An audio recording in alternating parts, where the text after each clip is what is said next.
It's time for Macbreak Weekly. Yes, I'm back in town with details about the TWiT cruise. We'll also find out where Rene Ritchie got to. In his place, Jason Snell, Andy Ihnatko, Alex Lindsay. Lots to talk about. The M2 Mac, is it the best computer money can buy? Or is it a Dell Xps? Really? Apple's saying, get ready, there's economic headwinds. Apple results coming out Thursday. Jason will break down what to expect. That and the official, original, very first Apple computer prototype, the Apple A. It's on sale. Would you like to buy it? I'll tell you the price next on Macbreak Weekly. Podcasts you love. From people you trust. This is TWiT. This is Macbreak Weekly, episode 828, recorded Tuesday, July 26th, 2022. Was not here, man. Macbreak Weekly is brought to you by ZocDoc. With ZocDoc, you can find the right doctor for you in your network and in your neighborhood. Go to ZocDoc.com/MacBreak and download the ZocDoc app for free. Start your search for a top-rated doctor, many available within 24 hours. And by Hover. Whether you're a developer, photographer, or small business, Hover has something for you to expand your projects and get the visibility you want. Go to hover.com/TWiT to get 10% off your first purchase of any domain extension for the entire year. It's time for Macbreak Weekly, the show where we cover the latest news from Apple. Thank you so much to Micah for filling in for me. He filled in, right, last week. Thanks to Jason and Andy and Alex for showing up, even though I am, well, you might tell, a little bit congested from the Lady Rona. Hello, Jason Snell, 6colors.com. Hello. Still How are you? Still a unicorn. Oh, great. I like your studio. It's the first time I've seen your backdrop with all those antiquated Macs. And is that a 2CI behind you? No. Let's see. What do I have? Is that a Mac? Back there? 2C. 2C? I have an Apple 2C. I have 2C, a Bondi iMac, a G4 iMac, a studio display of the old kind, a Cube, and of course the original Macintosh. Is that the original there. Mac Classic there? People the were asking if they 128K? run, and that's why it's on. booted. There it is. Booted. They all run, but that one I booted today. But the lava lamp does not. The lava lamp is on a smart switch, Leo, and so I'll turn it on momentarily. Yeah, but you know what's wrong with lava lamps? It takes a while for them to start lavaing. It does. I really am. You have to think ahead with a trouble. lot. You have to plan ahead. I do. Which is your favorite of those 6 computers behind you? Oh, geez. I mean, the G3 iMac sort of saved Apple, so that would be high on my list. Yeah, I think. Bondi Blue too, the original. You can't, and I think the G4 is actually the G4 iMac is, I think, the best designed. The lamp, Mac ever. the Luxo lamp. It's just a beautiful piece of art. Yeah, very nice. Somebody in the Discord says it's a snowball Mac. I guess it is. I always think of it as like a volleyball sawed in half is basically what it is. It's Wilson, or just Will, maybe, not Son. Andy Ihnatko from WGBH in Boston. Hello, Andrew. Hello. Yeah, I love your backdrop, Jason. It's also because you've got them set up in kind of a grid, so it's almost like you've got like a Mac Hollywood Squares going. So it's like, okay, I'll take the Apple G4 IIc the iMac block. from the block. Yeah, exactly. Is the Apple IIc the Paul end of the Yes, it computer is basically world? the Paul end. But isn't it terrible? Isn't it terrible that the G4 iMac people are taking them apart to make desk lamps? Oh, it's like, please don't do that. It's inspired by a desk lamp. You don't need to turn it into one. Also, Alex Lindsay from, I'm going to start saying 090.media because the pedants, the internet of pedants say, I know I went to 090 and nothing's there. 090.media, officehours.global. Hello, Alex. Hey, how's it going? It's okay.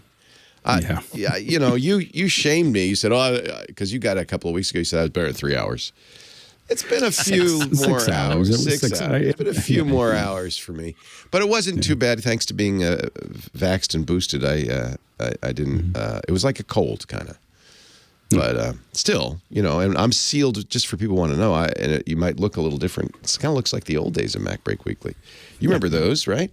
Yeah. I'm sealed in my little office here with a triple box of you guys behind me. You look good. We're like Neapolitan ice cream for tech pundits. That makes you the vanilla. I take chocolate. And then that Alex is a strawberry. Perfect. I'm pretty much strawberry. I have to apologize though, because before the show I should have come in here and completely cleaned the room and removed the Linux Penguin in front of me, the Altair 8800 in front of you guys. I'm sorry. I apologize. It's got the blinky lights. I love that It thing. does. It is. Are you kidding? You know what it's doing? Blinky lights are amazing. I have the program that I run on it here. This is called a game called Turn On the Kill Bit. And then I think you're supposed to flip switches and stuff. But I have the instructions, by the way, completely appropriately on a Newton MessagePad pad of paper. Turn on kill bit, switch stop up, reset up, switch one up, all others down, aux one down, left aux, and then it starts playing the game. It's lucky for you that's a Newton MessagePad piece of paper, because if it was an actual Newton MessagePad, none of those words would have made sense. Farm. Zing, take that, Gopher. old hardware. Let it go. They did their very best. It was ahead of its time, It did Jason. the was. best that it could. By the way, if people haven't been watching For All Mankind on Apple TV Plus, Oh, season yes. 3 is set in the 90s, and Yes. they do all of their video chats and stuff on Newtons, because the idea there is that the technology is advanced a little faster than in our timeline, and it is such a great Easter egg. It's all Newton message pads with little like video things on the top, and secretly it's like an iPhone inside, but it's in terms of the world, the Newton is the iPhone. Basically, it's hilarious. It's so cool. It's so cool to see it. And somebody must have suggested, but you know what would be really accurate? We could have a Palm Trio in a cradle, because it can actually do that. Oh, wait, It's a little too early. It's just a little too early for it. So Report they to went, security with everything in my desk in a box. I love there's on Twitter, at least I saw an interview with one of the production designers, and they did, one of the things they had to do is figure out what would a Newton video conferencing module piece of hardware look like, and it's kind of like a Connectix Quick Cam or something, but in Newton black, and it just kind of like lives on the top of the Newton shell. I love that is somebody's job. I love it. It's amazing. No, it looked, to me, it looked almost exactly like the camera you could get for a Game Boy, or a little bit like a Trio cartridge. Yeah, So, it was amazing. So the Newton lives. It was lovely to see someone just try to say, what if Frog Design continued to make really cool handhelds? Because now I'm like, gee, if someone made like an iPhone case that looked like Frog Design 1993, 1994, that's $40 I would find some money for. So this is a real camera, though, right? So because they can do the, or are they using the Apple camera?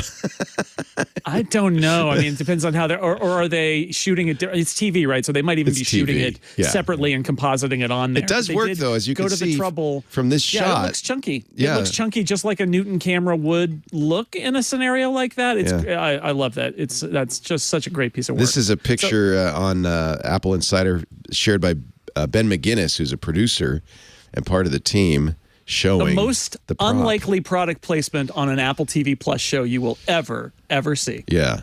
Isn't that wild? Wow. But you know what? They did that for us. Yes. They did. There's a lot of stuff like that. A lot of Easter eggs in there like that. They knew we would. It's a Newton MessagePad 120. Best use ever.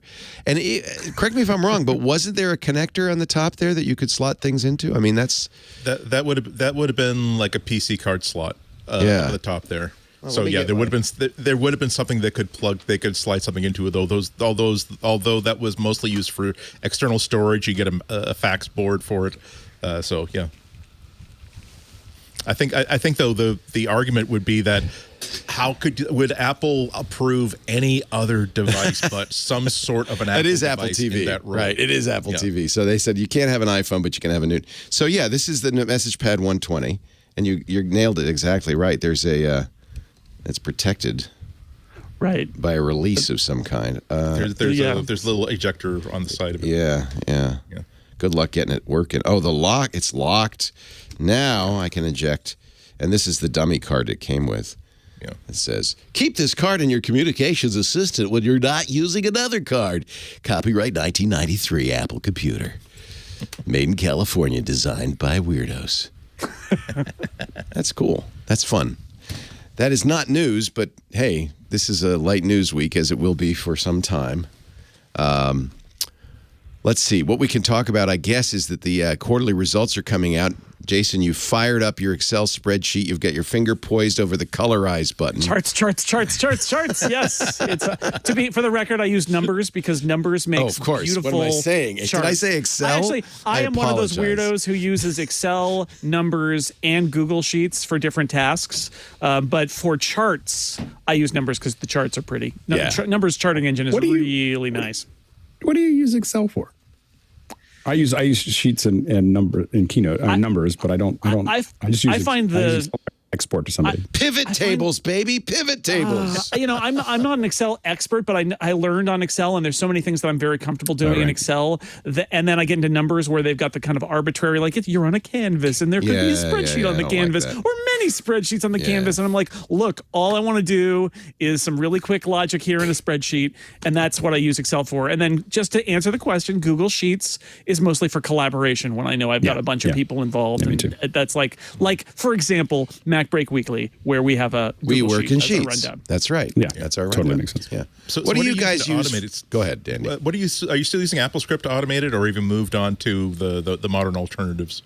I actually have both. So when I do my charts, I post them on the web like super fast. I put in the numbers and then they're up on sixcolors.com real fast. That is an Apple script still on the Mac. I have a shortcut that actually runs on iOS that does the same thing. So at some point I'll probably switch. I think I'll have to see in the next version of macOS because they're supposed to be speeding up shortcuts if the shortcuts will be faster than AppleScript. But either way, basically it takes a PDF and sections it up into little pieces and uploads it to my website. For extra credit, I want you to write a Python script that scrapes the Apple website for the numbers. Oh, man. So then there's no entry at all. You just push a button, it goes...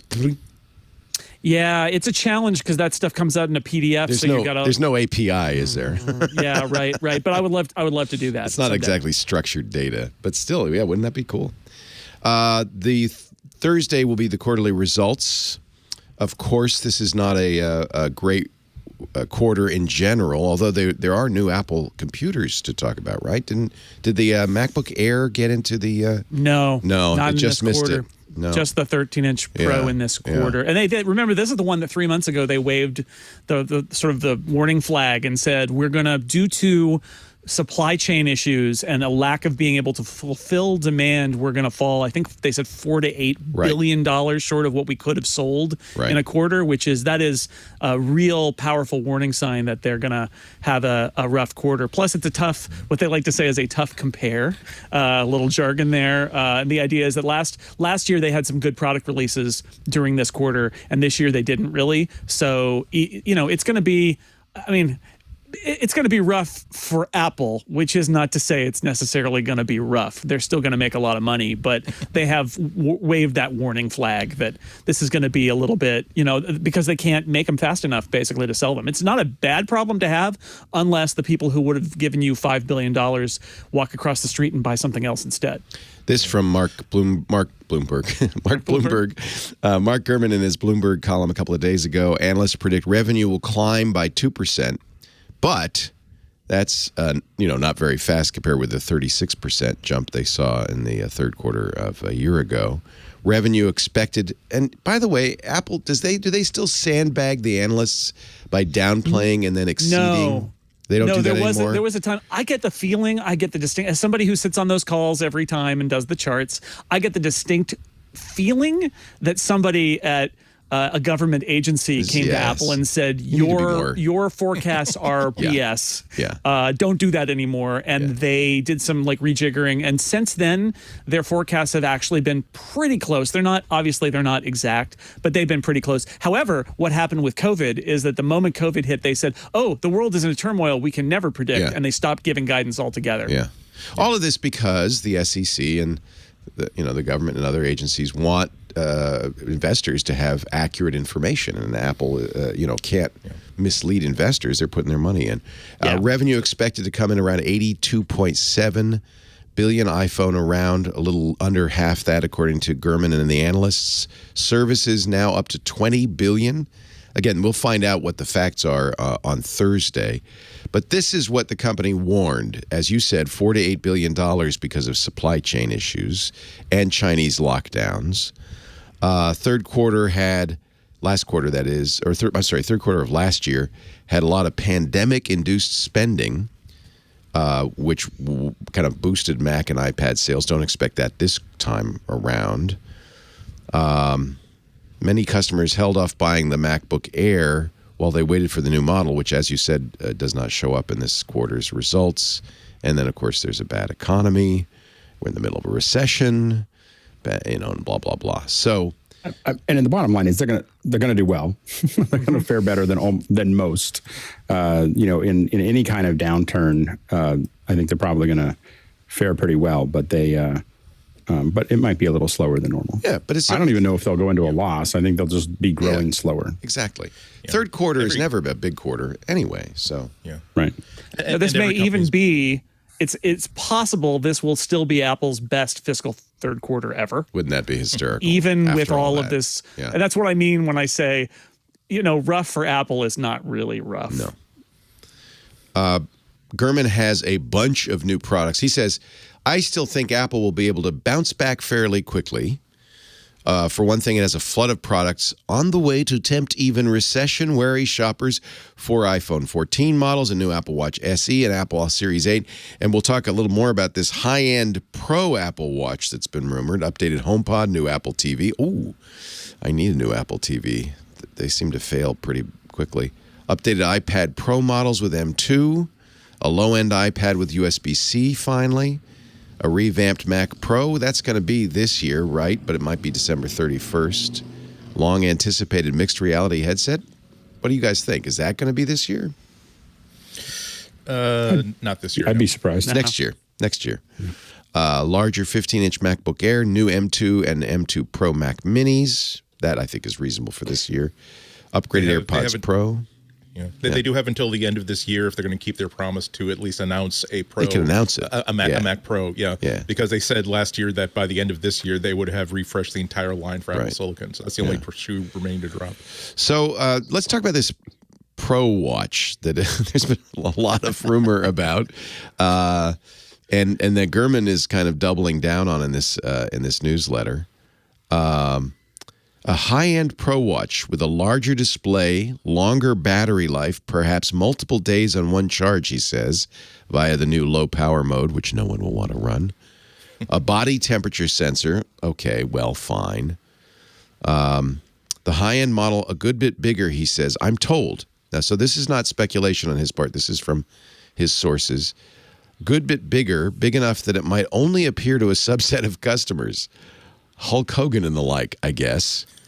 7% larger. That's a little bigger. It's a saltine on your wrist. A saltine on your wrist. The device will have a fresh look. First update in the design since the watch came out in 2018. Yeah. It would be very, very interesting if they decided to take the Apple Watch in the same direction as they have with the iPhone, where they're going to have a Pro or a top model that will have all of the new hardware and the new features first, and then in a year or so, those features will become table stakes for all of the other models that go underneath it.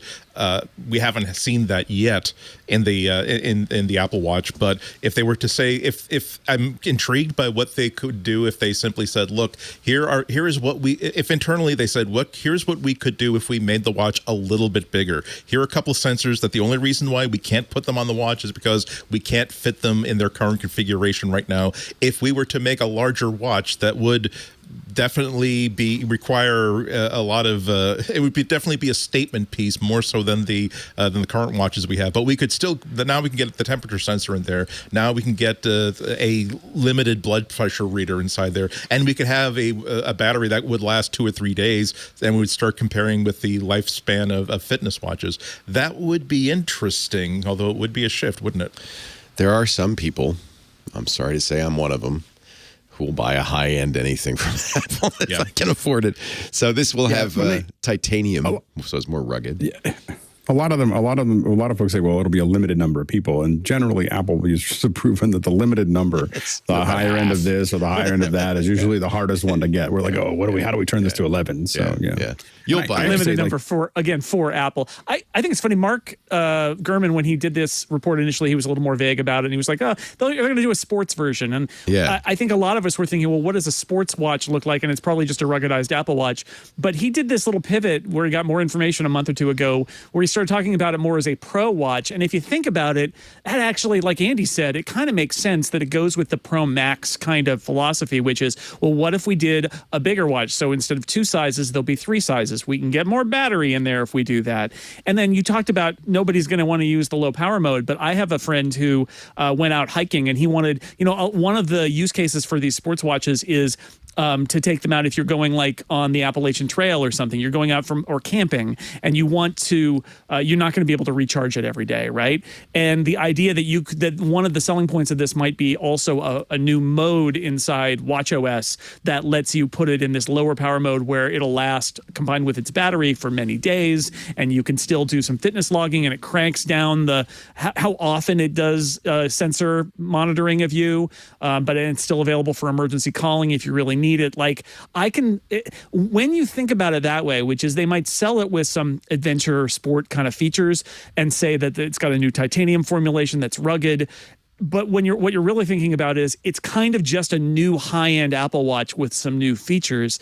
I don't know. That rings more true to me than we're going to just take a new Apple Watch and do a rubber version that you can, kick into the stream and retrieve it, and the rock won't have cracked it. Like that's a lot less compelling than, oh no, we have a new fancy expensive Apple Watch that is also rugged. And if you look at the sports watch category, I came into it thinking, because I've never had a sports watch of any kind, that it was like, in the $300 range. And the answer is there's sports watches that are thousands of dollars. It actually does kind of make sense if Apple were to do $1,000 ruggedized big Apple Watch.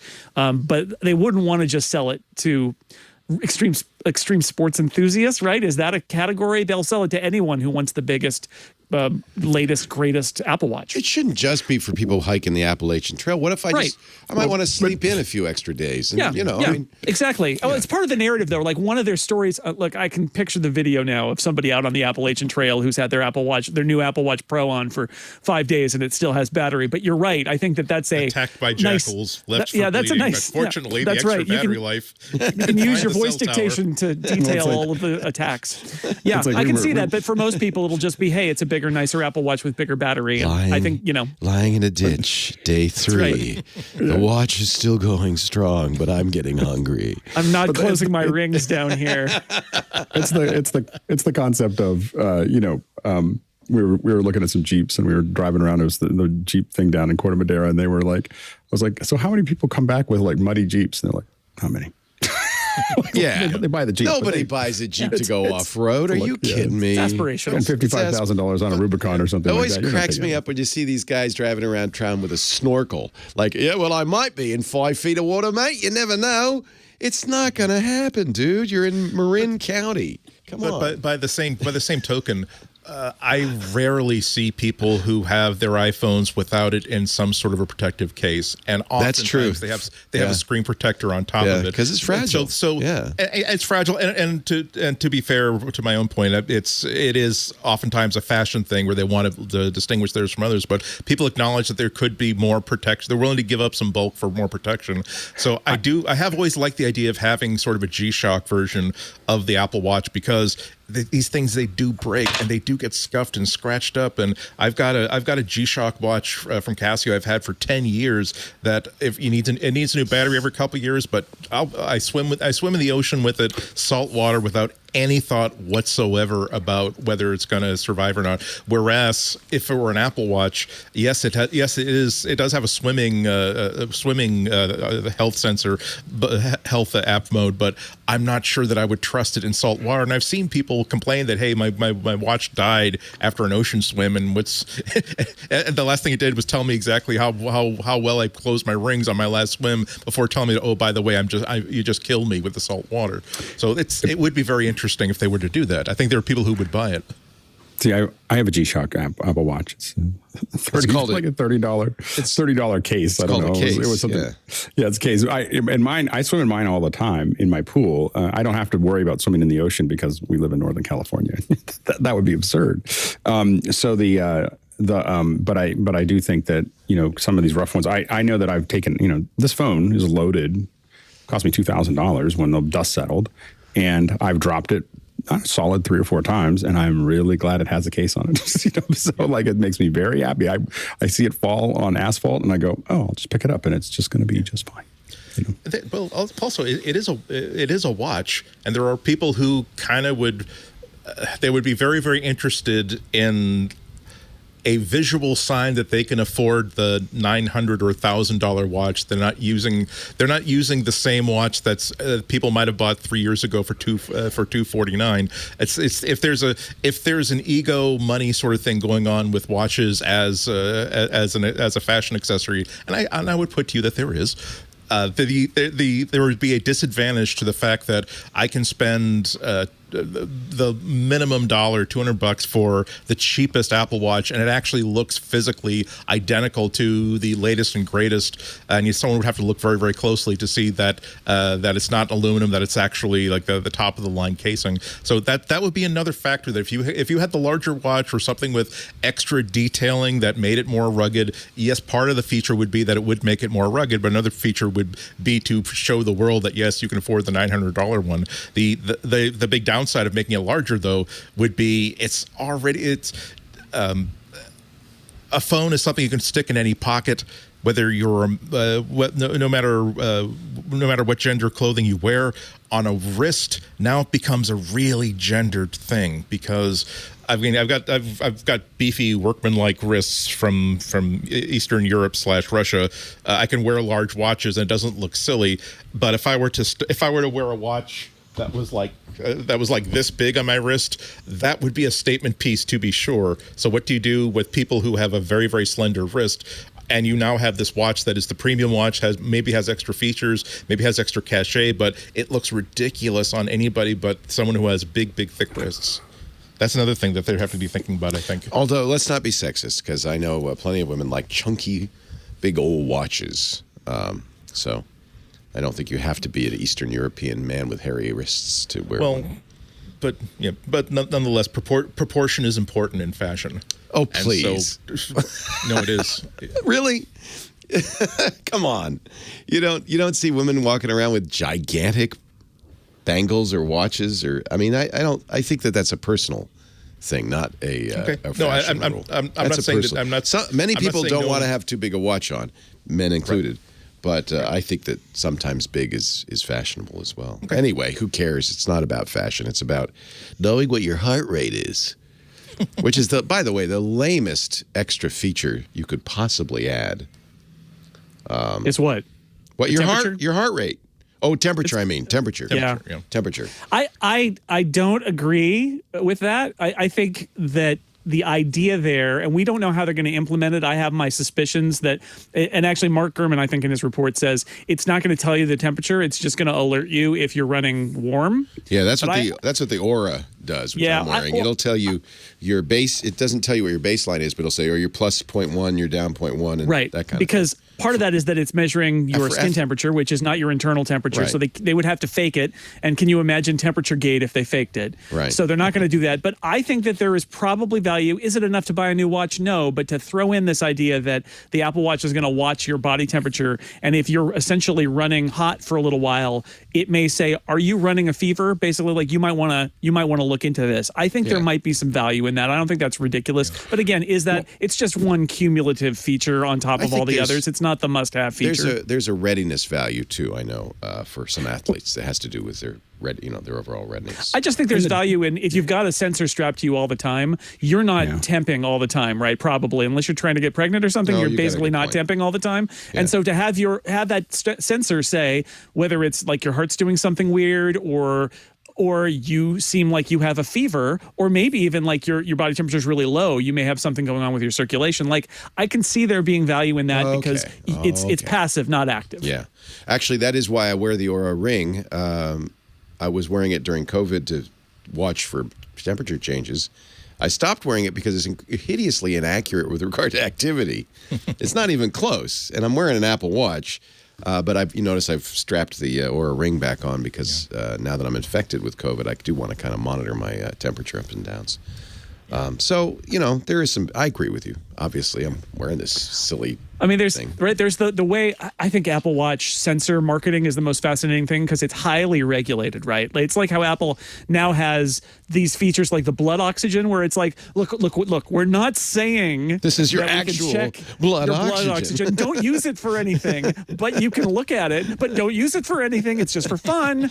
And we use it to manufacture this weird number that is not a number that really you would your use blood for oxygen. anything. Yeah. And this is I feel like it's fascinating because Apple really wants to stick this stuff in there, but they have to walk that line between how do we market it and what will the FDA let us claim about it. And you get in this weird scenario where you end up with these super narrow, it's like you can take an ECG, but it doesn't tell you anything. A lot of Talk doctors, to your doctor. a lot of doctors will say, I'm not going to trust any of those metrics. If you want a blood oxygen monitor, they're cheap. Buy one, put it on your thumb. If you want to test your temperature, there's a thing called a thermometer. And that's why I think the best place for them to steer the Apple Watch is, unlike all those things you just said, Leo, the Apple Watch is able to monitor you at all times. time. So the advantage is really to look for trends and warn you and have you then go somewhere else. As long as you don't oversell the capability. I think Apple's very careful about that. Yeah.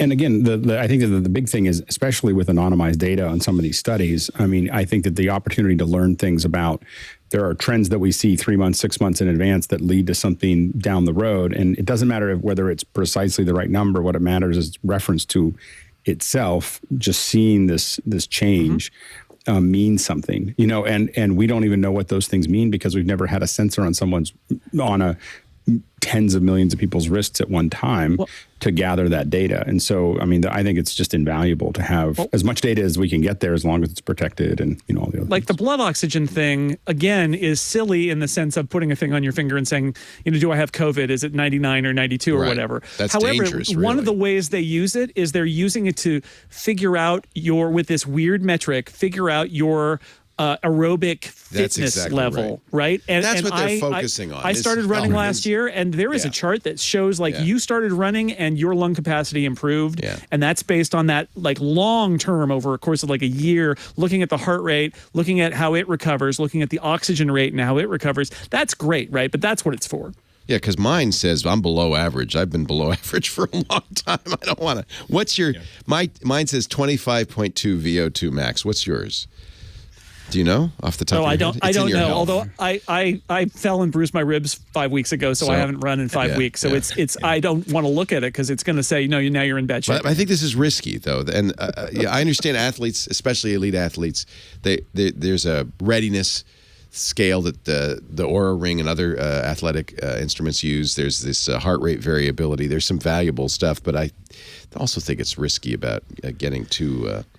To call, it's like Elon Musk calling it autopilot, calling it VO2 max. Let me tell you, risky. If Elon Musk was regulated by the FDA, it wouldn't be autopilot. That wouldn't be called autopilot. The FDA is way more serious, it turns out, than whoever's in charge of cars, right? Yeah. That's the case. Yeah. They have actual power to shut things down. But what Jason's talking about really is part of the secret sauce that Apple has to really hold on to, because the marketplace has changed a lot since the Apple Watch achieved its dominance. Now you can get just a basic fitness watch that has all of the most important sensors that Apple used to tout as breakthroughs. So if you want something that has oxygen sensing, ECG, heart rate, max min, all this GPS, making phone calls, making payments through the watch, you don't even have to make the incredibly dangerous motion of getting an Android Wear device, which is still not just goodness gracious, it's a ghost of a watch.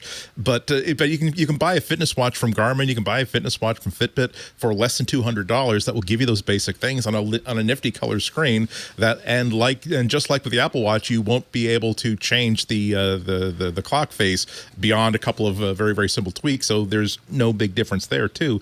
So I think what Apple has to do is, until they can figure out how to put a sensor in there that nobody else has, until they can find some sort of a breakthrough application that hasn't existed before that's difficult to replicate, what they can do is simply say, here is a packet. We've looked at this package of data we're collecting for you, and we're going to give you the happy face blob, or we're giving you the skeptical face blob. And if it's the skeptical face blob, maybe cut down on the salt today and maybe take an extra walk. When it's actually giving you the sum total of a lot of different sensory readings that are telling you, just as Jason said, we can't give you the numbers that you probably couldn't understand anyway, but we're telling you that whatever you're doing good. Keep it up. Well, and again, I mean, the biggest thing is that because you have sensors all the time, it's like when you trying to lose weight, you can weigh yourself every day, but that's not very accurate. There's so many things that are going on. You have to weigh, you have to look at it week to week to week to look at those trends to see whether you're going the right direction or not. And I think in the same case, I think one of the big advantages that Apple has, again, is like those other watches, is that except that it's also tied into your Apple ecosystem. You open up Apple Exercise and it all pops up. By the way, I was showing my wife the Apple Fitness thing, and they just keep adding videos. There's so many videos, like every section. Yeah. She's like, does it have Pilates? Yeah, it has 270, videos of Pilates. And it does. And same thing with yoga, same thing with strength training. And they're shot so well. As a production person, it makes me want to use them. So I've been using like little 5-minute, 10-minute ones, and they've been they're really good. And again, they're all tied into the whole thing, and they track it. And there's definitely other things that do that, just not many things that do it as integrated. And that's always Apple's advantage, is that you have a single experience that's just kind of all part of the package. All right, speaking of health, take a break. Come back with more. Macbreak Weekly is on the air with Jason Snell and Ihnatko. Mr. Alex Lindsay. I can now go left to right because they're all in my little screen behind me. Our show today brought to you by, couldn't be better timing for this, ZocDoc. ZocDoc. Before you book any brunch, what do? You pore over the lists and lists of reviews, right? But why is it that you do less due diligence when you're booking a doctor, a physician, somebody for your health? With ZocDoc, you could see real verified patient reviews to help you find a doctor in your network, in your neighborhood, who has appointments and has great reviews. I mean, isn't finding the right doctor a little bit more important than finding the right Eggs Benedict? Well, maybe not, actually. I don't know. Eggs Benedict are pretty important. But I think for your health, you owe yourself ZocDoc. And you know what's great? It's a free app, costs you nothing, shows you doctors who are patient-reviewed, takes your insurance, and they're available when you need them. On ZocDoc, you can find every specialist under the sun, whether you're trying to straighten your teeth, fix an achy back, get a mole checked out, or anything else, ZocDoc has you covered. We use ZocDoc because even though we have an HMO, sometimes it's faster and easier and better to go to an external dermatologist, for instance, to get that mole checked out. We had to do that just the other day. ZocDoc's mobile app is easy to use. Search, find, and book doctors with a few taps. You can find and review local doctors, read verified patient reviews from real people. They're very careful, by the way, making sure those reviews are genuine. Real people with real appointments, and they verify that. And now when you walk into that doctor's office, you're all set to see somebody with great reviews in your network who gets you, who does what you want them to do. Go to ZocDoc, ZocDoc.com. Find the doctor that's right for you. Book an appointment in person or remotely that works for your schedule.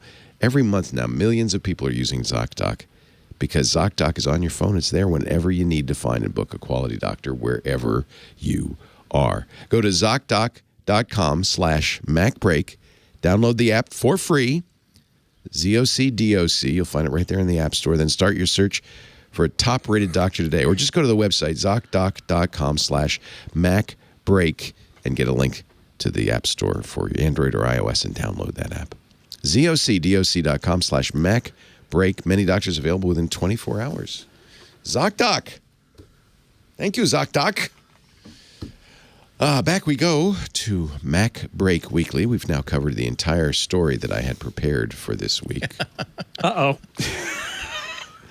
It's the summer where nothing... I always refer to this as like the cruise. They introduced the betas at WWDC, and then we just got the long, slow cruise to September when the iPhones come out. At least we got the new MacBook Air, but that was 2 weeks ago. Yeah, so whatever. that's old hat. Has anybody got the MacBook Air? Did you get that, Jason? Yeah, I got You the probably review, talked right? about it So last week, right? So So I'm yeah, not we gonna- did yeah. talk about it. Love Just- it. It's real nice. Yeah, it's real nice. And I've always been a MacBook Air user since the first one, so Yeah. really happy to have it, and nice to have MagSafe back. Yay. Honestly, like, it's such a little. I know people are like, oh well, it's just magnets and whatever. It's like, well, first off, it means that my two ports are ports now. Exactly. Instead of having, I actually bought one of those little magnet things you stick in one of the ports to get your fake MagSafe. And I bought many a Which, dock with you an know. additional power port so you can have it. Right. You know, I mean, yes, that's the obvious reason for MagSafe. So Yeah, that's good. I mean, why they got rid of it at all? I just let's not relitigate what happened, in the late 2010s for Apple laptops. But what a disaster! Does it run it's so hot? good to have it back. So here's iFix's teardown, which came out, I guess, exactly a week ago. I don't even know if you Right. got to talk about it. As we were speaking about it. Yeah. I'll give you the lead. This summer's M2 MacBook Air is looking like a Donna summer, as in hot, hot, hot. Yeah, Wow. the whole thermal thing is so overblown. It's ridiculous. It's passive cooled. We knew it would be. So was last year's. Exactly right. And it can run faster, which means it runs hotter. Apple put up that chart that showed that it runs faster and hotter at the highest end. The truth is, nobody is using a MacBook Air to the point where they're going to kill it like this. And if you do, it'll throttle eventually. And it's the wrong laptop for you. The net result, it's probably the wrong laptop for you. And what happens when it throttles? Well, guess what? It just runs a little slower Right. until it cools off. Big deal. And the net is still faster than an M1. It does get warm. If you really push it, you've got to really work hard to push it. But if you do, you will feel some warmth under there. There's no doubt about it. It's not going to burn your legs or anything. But that's the point here, is that Apple wants the MacBook Air to be a fanless laptop, and that's what it is. And if that's not what you want, like if you want more performance, you could get the M2 MacBook Pro, and it's got a fan. But honestly, it's not that great either. You really should probably get one of those really nice 14 or 16-inch MacBook. Well, the 14 and 16-inch MacBook Pros are great. Yeah. They're an M1 Pro, M1 Max. They're way faster than an M2. Should you wait for the M2 MacBook Pros? I wouldn't. If No. you want Okay. a laptop right now, those MacBook Pros are great. They're the 14 and the 16. They're fantastic. I have the They're way 14. faster. Love it. Beautiful. Fine. The screen's wonderful. better. It's got more ports. It's got more Doesn't have USB-C 24 Thunderbolts. gigs of RAM. It's got so much going for it. Well, you can have on the M2 or M1 Max and Pro, you can have way more RAM. Oh, did I get 32? than Maybe I did. 24, You're right. so, Never mind. yeah. Sorry. I forgot. Yeah, there's so many reasons for that one. Yeah. So this is Doesn't have Apple's low-end 48 laptop. gigs. Doesn't have 48 gigs of RAM. I forgot. It's Definitely doubled. not. It's doubled. Somebody said there's a lot more air in the MacBook Air than we expected. Is it not a tight fit? I mean, looks pretty tight to me. Looks like they're not doing like the Terraced batteries of old, but Here's the good news from iFixit is they say Apple will be, they tell us, sending us parts. So that's very good news. Apple is going to stand by its right to repair and send parts to iFixit. So that's very good. I think if you want a MacBook Air, this is a beautiful one. Did Micah get his? Did he get his midnight blue yet? Micah, did you get yours? Is the midnight blue what color is it really? I don't have one here, but I saw it in Cupertino. It is. Oh, they sent you black. This. They sent you. It is. They sent me star. I got Starlight. Oh, okay. But the midnight one, it looks black in most circumstances. But if there's a bright light reflecting off of it into your eyes, you say, blue. "Oh, it's actually blue." That's just what I want. It's super dark. That's exactly what I want. Blue. It looks like it's black until it doesn't. And then there's a surprise. Ooh, it's blue. Perfect. So Micah did get his. I'll have to get him to bring it in once I'm testing negative, and then I can rub my hands all over it. Watching the discourse this last week about the MacBook Air, there was a Quinn Nelson who does YouTube videos, Snazzy Labs, did a video about it that I thought was really good, but I thought his criticism of Apple was fascinating because unlike so much of the criticism we see about things like, oh God, it throttles, oh no, it's the end of the world. Quinn's criticism was that Apple, by following the design of the 14 and 16-inch MacBook Pro with this Air, which they've said in an interview with GQ that we talked about last week, that was the idea. They're all of a family. They aren't doing what sort of like the original premise of the Air was, which is try to make it as small as possible. And he brought up the 12-inch MacBook and basically said, look, this thing is so much smaller than the new 13-inch MacBook Air. There's more room here. And I know there are some rumors that Apple actually is working on a 12-inch laptop that would be more like that. But I like Quinn's video mostly because I think he's right. In fact, one of the things I thought when I opened it the first time is there's a lot of room on either side of that keyboard. You can just cut it right off, make this a much smaller laptop. And I agree. The 13-inch M2 Air is really nice, but it is not Apple making the smallest laptop they could. It's not. That's fine. I think because of the screen. I think because most people would rather have that nice 13-inch screen, and that's the gating factor. Yes. Yeah, but you know what? You know what else has a really, really awesome screen? The 12.9-inch iPad Pro. And one of the most the iPad, my 12.9-inch iPad Pro with the M1 and the Magic Keyboard is one of the most desirable computers that I've ever owned. But it's roughly the same size as the Air, isn't it? Roughly. Well, it's thinner, it's flatter. Of course, it's square, and of course, the keyboard is appropriately removable. flat for exactly. Yeah. But you know what? If Apple were to create a true MacBook Air, which is we are going to try to make a Macintosh as thin, as light, as trivial to throw in a bag as possible. We want to kind of make people do a double take at this. That would be a hell of a form factor to make it in. And I'm not suggesting that this will break their promise to themselves to never ever do a touchpad do a touchscreen based Mac. But it would still be having something that thin, that light, that would justify only having the two ports on the side of it, one for power, one for data. That would justify having a micro thin sort of keyboard. Make it really make it so that every single Windows tablet just looks like a big old chunker cat in comparison to it. Make everybody who plops this onto a desktop just own that conference room table as having the most advanced, interesting and focused attentioned Mac on the planet. I mean, even if you want to even go a little bit smaller, make it a 10.9-inch, so that now you're not even necessarily limited to a standard laptop bag to carry it in. That now a lot of just little side bags would fit it. I would love to see Apple really prosecute the concept of the MacBook Air, which is at the very beginning, we forget the first generations of these things. The deal was, look, we're not saying that this is going to be the most convenient Mac to use ever. This is for people. This is not to replace the entire MacBook line. This is for people who specifically are willing to trade off performance, ports, a whole bunch of stuff in exchange for having the thinnest, lightest, most mobile Mac we can possibly put onto the market. And so if they were to really prosecute that, and it would not only restore a good line of delineation that we've lost between what is a MacBook Air and what is a MacBook Pro, but it would also really be yet another shot at the arm for Mac, especially if it were also the only Mac or the first Mac that you could actually get 5G, so you actually have always-on internet just built into the thing. That is an incredibly, for me, persuasive device, and something that I would love to see Apple make. You mentioned YouTube, and you reminded me that I forgot to mention something that we found out about our friend Rene Ritchie this week. He tweeted, after over 2 years as a full-time creator, I'm taking on a new role. We finally know what Rene is going to do as creator liaison at YouTube. At YouTube Liaison. So I can't, think of a better job for a guy who is so good at making friends, making relationships. Yeah.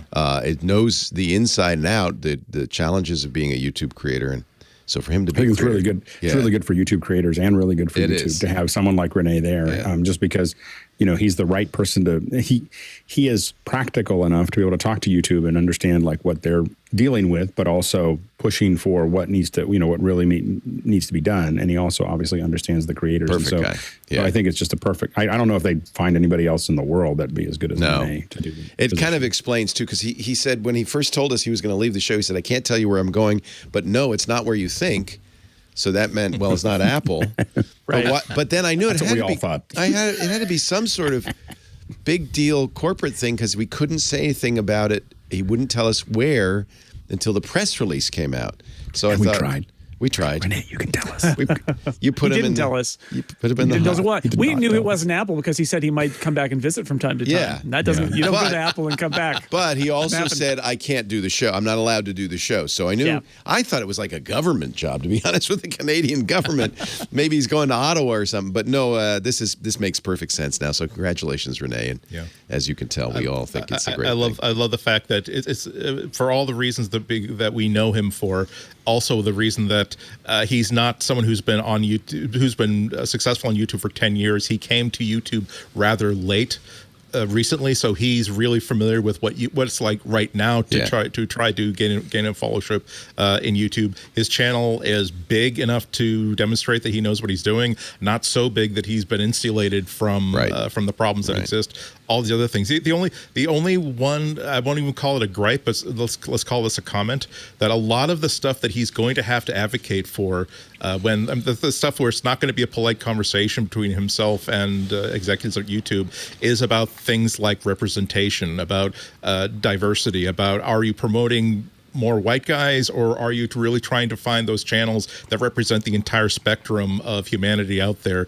It would have been lovely to see someone that was part of that one of those communities, but I'm not saying that as a complaint. I'm saying that simply as an observation. Yeah. But other than that, it really is a wonderful hire. I'm looking forward to seeing what he does. I'm not looking forward to what he has to do to, again, there's a lot of stuff going on YouTube right now where he's going to be forced to jump up and down on people's desks and yell if he's not going to be heard, because they've got a lot of problems they got to deal with. But he's a good person for the job, I think. Everything that YouTube creators have had to deal with, that all people like us have been talking about out on the outside for all this time, all those cans of worms, like Rene is now in the worm factory. So I don't envy him that because he's going to see why those things are like that on the inside and has to hold in his mind, like, being a creator and the frustrations you have on the outside, and then the kind of narrative on the inside of all, like, well, this is why that happened, and then trying to be a conduit. That's a tough job, being a bridge between those groups. But I think if anybody's going to do well at it, it's him. I also want to say that it's really funny that his colleague Serenity Caldwell, who was also my colleague, she worked with him at iMore, and she went to a developer relation position at Apple. So like both of them are doing very similar jobs of trying to be a bridge between the inside and the outside. I think it's a good use of their talents. And for people who don't know what Rene did before he did iMore, he's also using a lot of his kind of communication brain power from his previous career that I think is going to serve him well inside YouTube. Yay. Good going, Rene. We're proud of you. Yeah, congratulations, Rene. And he did say he'll come back from time to time, so we'll look forward to getting him on, and we'll let you know ahead of time so that you can. He's going to be like a Jedi ghost. He's just going to appear and say, "Oh, like Obi-Wan. Hello, I didn't see you there. Yeah. Oh, we could do that, Rene, if you want. We'll just have a ghostly image of you floating over hologram. us. A hologram of Rene Ritchie. First thing I'm going to say is, Leo, have you considered doing this instead of doing 90 minutes, 2 hours, doing this as a short? A short. Get some of that TikTok action in. Yeah. Ooh. I have seen the light. And it shuts off after 1 minute, 23 seconds. Getting back to the MacBook Air, John Gruber's gone on a kind of a rampage over this whole thing. And I think it's kind of interesting. I wanted to get your take. It started when he was looking at Wirecutter's review of their best laptop. He says, not best Windows laptop, best laptop, full stop, a Dell XPS 13 that costs $1,340 but is slower and gets worse battery life, I'm reading John right now, from daringfireball.net, and has a lower resolution display than their, quote, best Mac laptop, the $1,000 M1 MacBook Air. They do have a Mac or Windows or something else preface to the whole comparison, but if you're going to name a best laptop, putting aside OS preference, it's incompetent not to conclude that MacBooks are both technically superior and better values for the dollar, thanks to Apple's exclusive Silicon advantage. He goes on later to point out other magazines kind of ignoring the fact that Apple's laptop is kind of lapped PC laptops. Is that the case? Do you think that's a fair thing to say, that there is no comparison, that clearly the best laptop is the Apple M1 and maybe M2? No. I disagree, but I think it depends on your point of view. I think that he has a very valid argument there, particularly when you're talking about power per watt. CPU power per watt consumed. That is just it's almost a non-starter. It's not even not a race. But the thing is, how are you going to define a laptop? And I would be happier if Wirecutter defined it as the best Windows laptop you can buy versus the best Mac laptop you could buy. Although I do see its point of view that this is still a world in which the default setting is still Windows. But what if you were going to say what is the best overall laptop? Would you still pick a Dell XP? By the way, I'm sitting in front of a Dell XPS 15. Yeah. I love the brand new one, the 12th generation Intel. I love the XPS 13. I'm not going to disagree that it's a very, very good laptop. But would you? I think in the same vein that as a Mac user, you were like, well, it might not be as fast as the Windows laptops, but I'm not going to go use Windows. Right. In the same way, a Windows user is going to be it doesn't really, in my opinion. I mean, we can talk about it, but it's really hard to say that the Windows laptop is better than the Mac or the Mac is better. The user is embedded into that. So maybe it's foolish to say the best laptop for everyone. Exactly. Yeah. I just don't think. I just think I have a hard time. Yeah. I agree with Alex. I think you're in this situation where it's there's a certain person who is going to just want a Windows laptop, right? But I do think that there are a lot of people who don't care.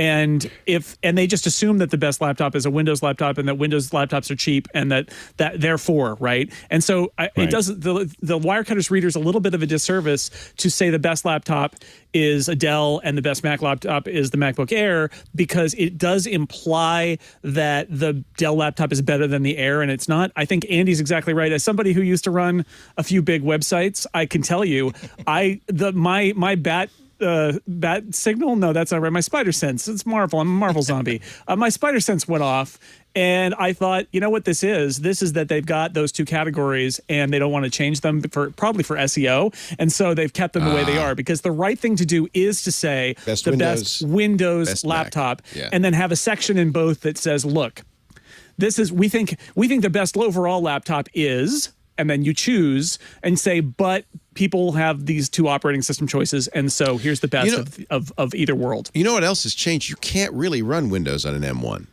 So you might have reasonably said a Mac, as Walt Mossberg once did, the Mac is the best Windows laptop because you could run Windows on it when it was an Intel device. There is a later post on Daring Fireball where he talks about Ars Technica leaving Apple out of its mentions, and in fact he's quoting a blogger, Jack Wellborn at Worms and Viruses, saying if memory serves, including Macs in a PC hardware comparisons was more or less the norm until a few years ago. Now John has a great conspiracy theory. I'm not sure I buy this, but I'll float it for you. He says reviewers at ostensibly neutral publications are afraid that reiterating the plain truth about x86 versus Apple Silicon, that Apple Silicon wins handily in both performance and efficiency, is not going to be popular with a large segment of their audience. He's basically saying they're pandering. They're not telling them the truth, because to say Apple's the best is a profoundly, in his words, inconvenient truth for many computer enthusiasts who don't like Apple. So technically, those are Al Gore's words. Yes. He's paraphrasing the vice president. That's going a little far. Maybe. I'm going to give you the institutional argument again, which is never ascribe to malfeasance what could be described by incompetence, or institutional drift, which is it's just easier to separate the Mac and the PC and not talk about them in the same context because they're so different. Yeah. But I think there is at least a little bit of truth. Again, is it a conspiracy, or is it more that they are so used to the order of things in the old world that Apple Silicon should have caused them to reflect, and they just didn't because they're just too busy moving on to the next thing. I think that's more, again, I would just say it's more, I don't even want to say laziness. I want to say limited resources leading to people letting the status quo kind of run. But I do think I get what John's saying here, which is finally Apple is sort of like pulled out this trump card on Intel, and nobody is, I mean, they're saying it, but yet parts of their sites aren't saying it. I get that, but I don't think it's a grand conspiracy. Is it accurate to say that Apple is the best? Apple Silicon is the best it wins handily and performance and efficiency? That's John's assertion is, well, it's just obviously Apple's the best. Why aren't they saying so? If you're talking, Well, it depends on what you're trying to do. Yeah. Yeah, I mean, Go ahead, Andy. I just have a quick thing to say, which is that if you're talking about the chip itself, it's hard to argue that Apple isn't ahead of what Intel and AMD are doing. However, you don't go to Best Buy to buy a chip. You buy a computer because that chip has to be attached to these things called ports. And for some people, expansion is going to be an important thing. For some people, being able to run not just benchmarks, but a specific type of solution. It's not I don't think you can basically put this is not an industry in which you can basically put a crown on the head of one person. I think that's a very, very glib way of trying to describe a really, really complex series of calculuses. I think that yes, on the CPU, on the silicon side, yes, very much so. But no, there's no way to say that as a laptop, as a mobile platform, the fact that this machine is running Apple Silicon makes it a better computer overall than Windows. I think Alex, what do you think? I'm about to agree with Alex. Yeah. Alex, what do you think? Yeah, no, I think that the thing is anytime someone asks me about technology, or like, what do you recommend? I'm like, well, what do you want to do? Yeah, that's the first what question. do you want to do with it? You know, like, what do you want to do with it? Because if you want to do this, then this is better. If you've never used a computer and you're not going to integrate with a big company, and you maybe already have an iPhone, you should definitely get a Mac. Like, it's really fast and it's really easy to use.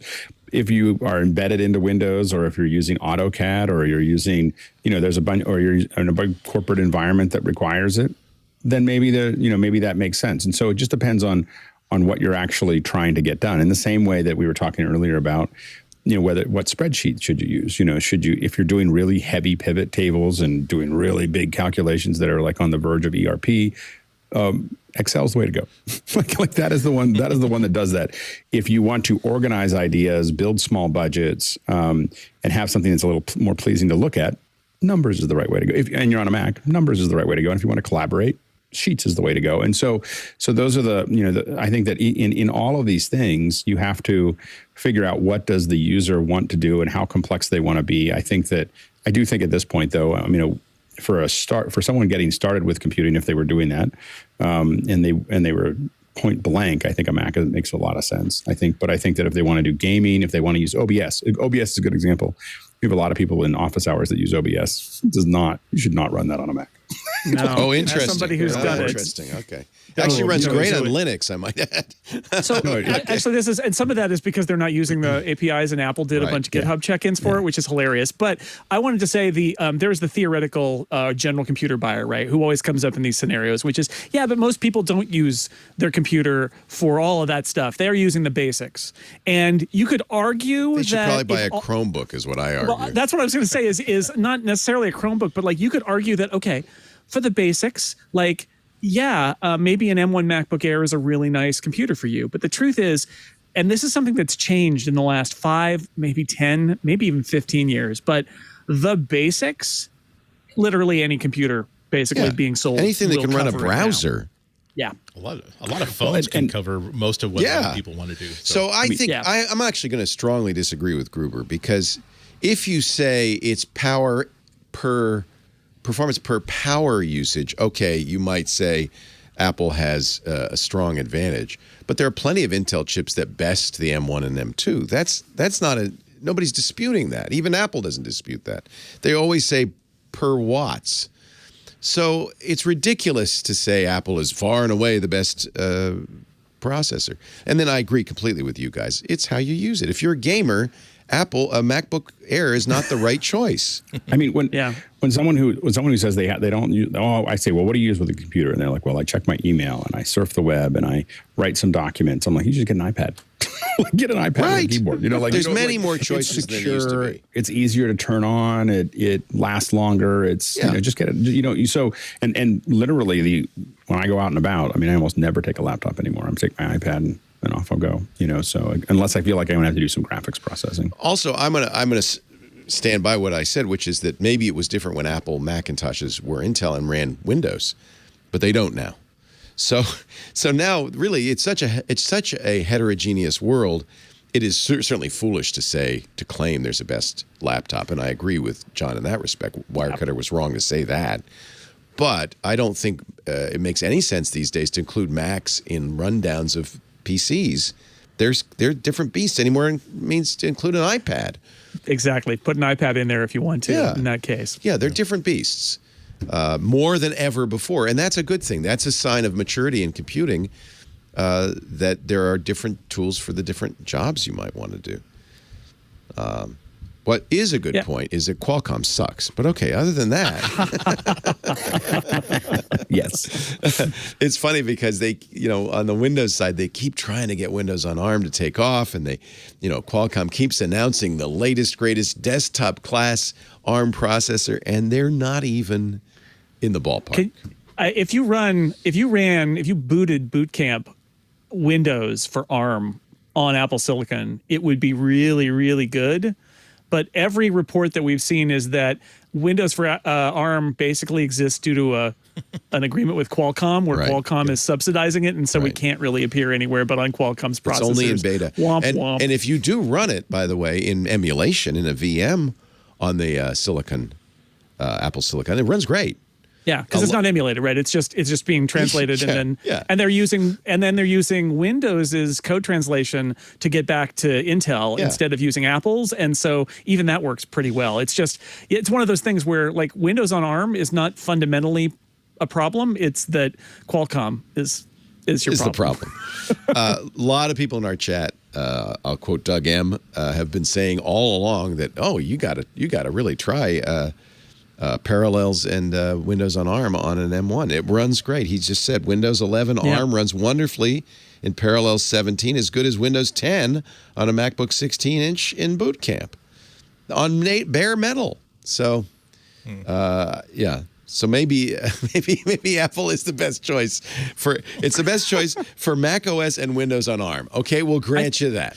I think ultimately what we're saying is that this is nuanced, and that the best way to look at this is that, whether you want a Mac or a PC or an iPad or a Chromebook is actually kind of question one.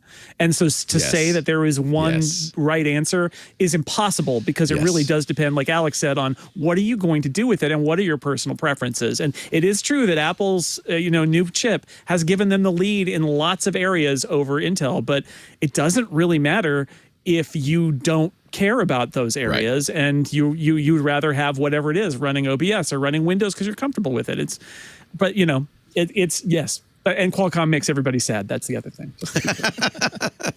And somebody in the chat room says, you think they're bad now, wait till they merge with Broadcom. Ooh, that's going to be good. Let's take a little break. It's so fun to be back with you guys. I missed you guys, man. Although, thank you to everybody who joined us on the TWiT cruise. It was a blast. I just, reporting back to you guys, they love you guys. We talk a lot about all of the shows. They send greetings back to all three of you. Everybody's very happy about Jason Snell joining the panel. We have the best I'm big fans on in the cruise world. ships. And I know you are. So that was the other thing, is everybody at the end of it says, okay, when are we doing it again? So, and this after time, we all recover from? Yeah, after I get better from COVID, then I think we can consider it. Is this happening again, Leo? Is this like I 20 don't years know. ago where suddenly the cruises are back? No, they're not. Not bad. Can I just say they're not? They're not. But next time I am calling Neil Bowman, because of Insight Cruises, who did the Geek Cruises that you and I spent some time. Somebody brought up a picture from one of the Geek Cruises that you were on and Andy was on. There were 15 instructors. You remember that? We all got on the stage, two rows of chairs. Sal Segoyan was there. Chris Breen was there. It was a huge group. Woz was there, yeah. It was amazing. And I said, stuff. wow, those were the days. Maybe we can get Neil to reinvigorate that and do it with him or something like that. Because, but anyway, thanks to everybody who went. It was great fun. I hope you all got home safe and sound, better than Lisa and I did. We'll have to just figure out what we're going to do next time. I was thinking maybe an African safari, and you could lead that, Alex. You'd be great at that. I got some ideas. Yeah. Wouldn't that be fun? No, just kidding. I'm there. Thank you, everybody. Great to meet you all. Lots of pictures. I created I don't know what happened to Google Photos albums, so everybody can upload their pictures. And then I know I didn't do it because I was on the plane. It disappeared. And so I've recreated it again. I will briefly put up the QR code in between shows if you were on the cruise and you want to add your pictures. There are already some good ones in there. Our show today brought to you by hover.com. All right, show of hands. How many of you have custom domain names? Some of us have a bad habit of rushing out and registering domain names the minute the idea strikes us. I still own tunictime.com, fancypants.com, and many hundreds of other domains that I probably should let lapse. It's so fun and easy to make a domain at hover.com. That's probably, I'm blaming them. They make it easy. You don't get 20 pages of upsell. You don't get all the other stuff. It's just very simple. You go in, you get a great price. You register a domain name. They've got pro-level tools that makes it easy for you to associate that domain name with email. In fact, they have a great email service, very inexpensive email service. Probably the number one reason I encourage people to get a custom domain name is for their email. So many people, even businesses, I run into at AOL.com, at Hotmail.com. Come on, guys. That does not project a professional, reputation. You want to have one that's your business's name. I have a family name for my email. That's nice, too. And the other good thing about that is Hover can do the back end. They've got webmail. It'll work with all your existing email clients. It's very easy to set up. You can add as many mailboxes to your domain as you need. When your domain renews, your mailbox does, too, automatically if you choose.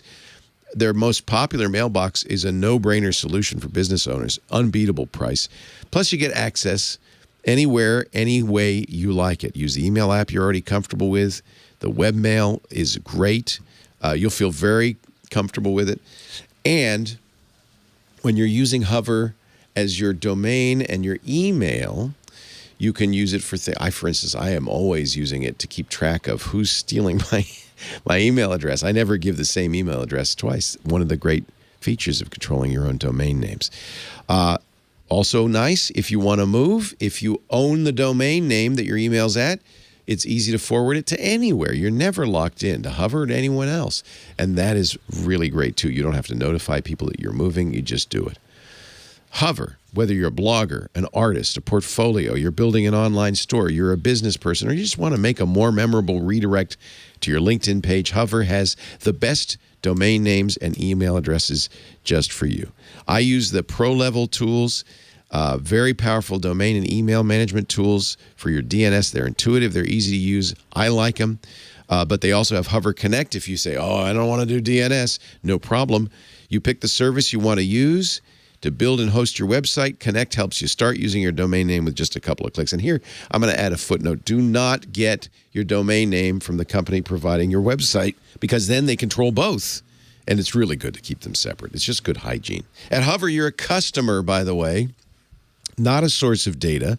Take back control of your data with reliable, tracker-free email. Hover's trusted by hundreds of thousands of customers who use their domain names and email to turn their ideas into reality.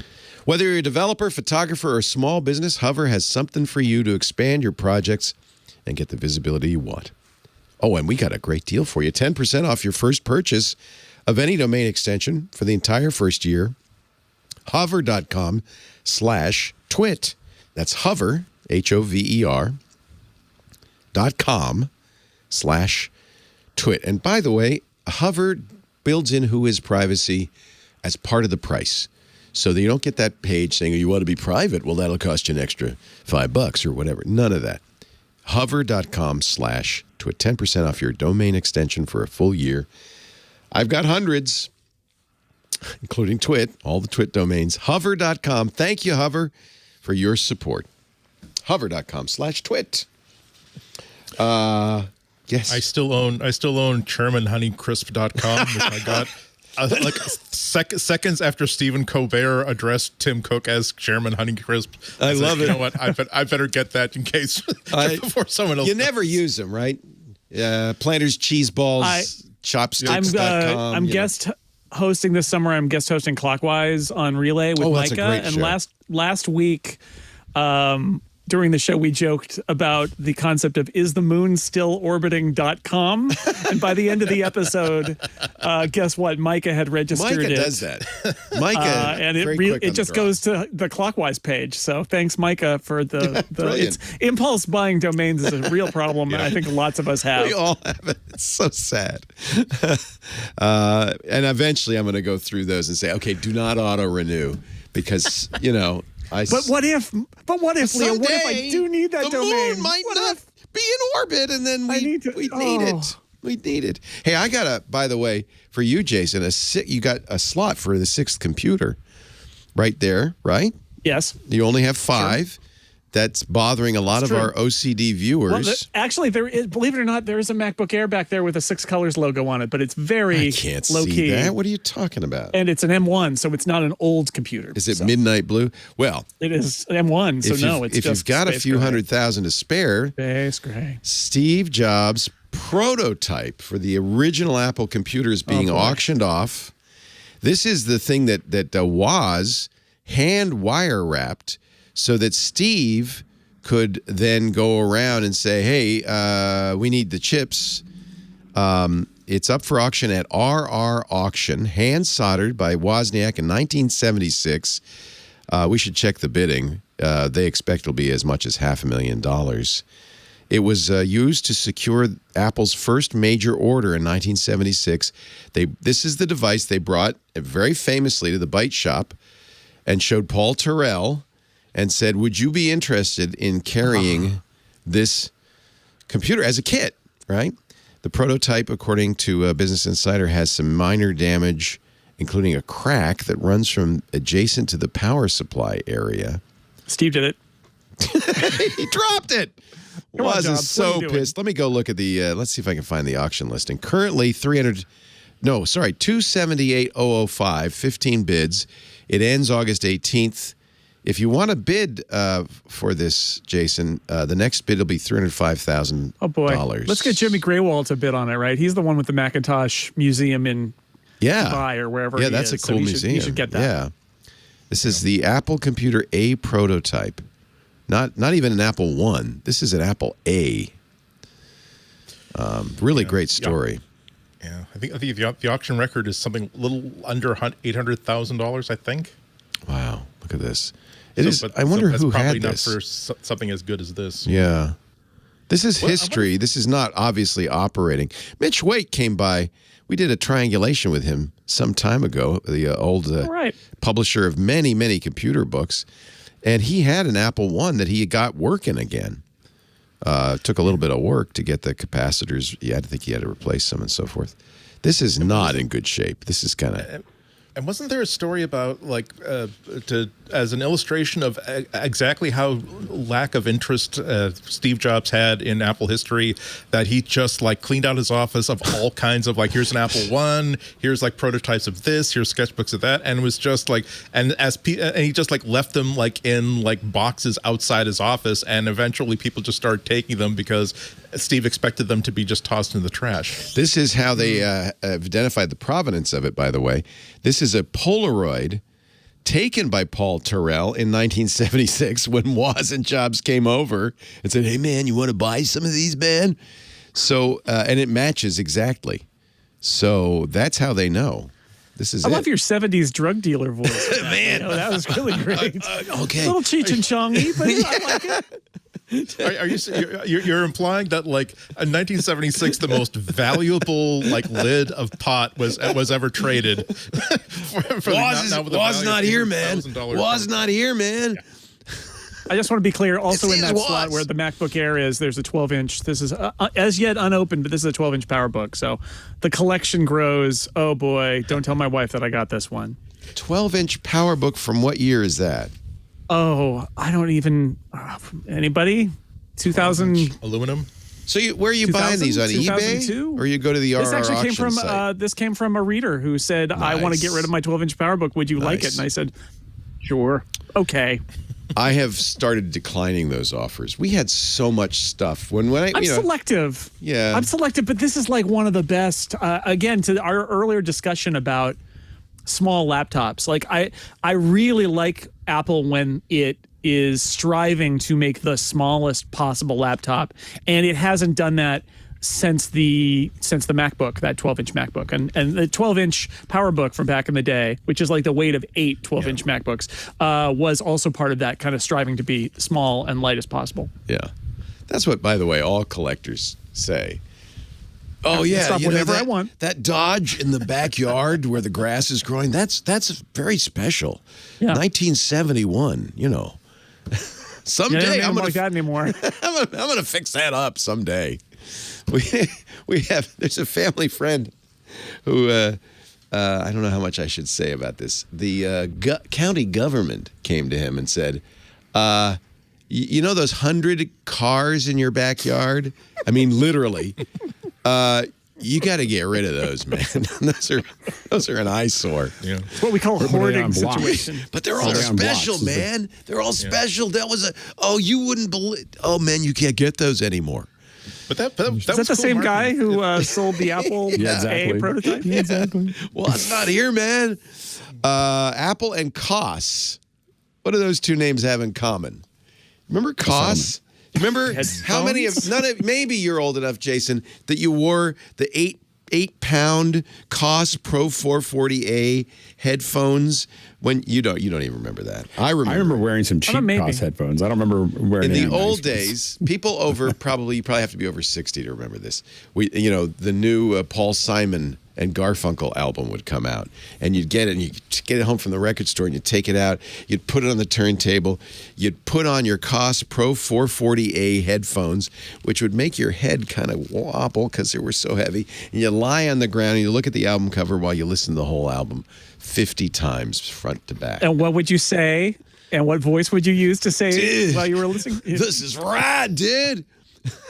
You sure it wasn't a beanbag chair? I actually... All right, you see, you're getting me started. Sorry. I did have, my mom was a weaver, and she made me the weirdest thing. It was basically she called it the fire chair. It was a long worm. We actually had to go up in the balcony and load it with styrofoam peanuts and then seal it off. And then it would twist around, and it was like a shag carpet worm. And you just twist it around, you lie on it. I so desperately need pictures of this. I will find a guy. When I visited, the only reason I remember this, I was talking about it with my mom. Yeah, Club Twit pictures. Yeah, this explains so much. Yeah. Oh, my God. Oh, dude. Oh, don't bogart that joint, man. I'm listening to Paul Simon. Ride the snake. Yeah, the snake is laying on the worm. Anyway, Koss was, I guess they're still around, a long-time manufacturer of, at the time, they were the Pro headphones. They had Pro in the name. When were they Pro? 77. I'm just curious. Yeah, because I was like, I remember having Koss headphones, but they were like the cheap thing we got at Target or something. Like when I saw that they were suing Apple, I was like, really? These were high end. A patent? And I thought they was were amazed. And they would always break. They would fall apart in the worst ways. Because they were cheap. Not only were they cheap, they were heavy. So anyway, Apple has agreed to settle a lawsuit brought by Koss over the earbuds and Beats headphones. The trial was set to begin yesterday. The companies told Waco, Texas, there you go, back in Waco, famous West Texas federal court, that they had that's East Texas, isn't it? Resolved allegations that Apple infringed Koss's wireless headphone patents. Judge Alan Albright dismissed the case with prejudice, which means it can't be refiled. It's over. It's done. We don't know how much. They sued Apple 2 years ago, saying they had a wireless headphone system they developed in the early 2000s, so it was good. They also sued Bose and Skullcandy. Those are still pending. This is that famous, patent stuff, right? Well, the hard part is if they get Apple to settle, they'll get everybody else to settle. Right. Like that. I mean, that's what you do, though. You fund the lawsuits. Well, usually you don't start. You don't start at the top. You don't start at the top. Yeah. The patent system is broken. Yeah.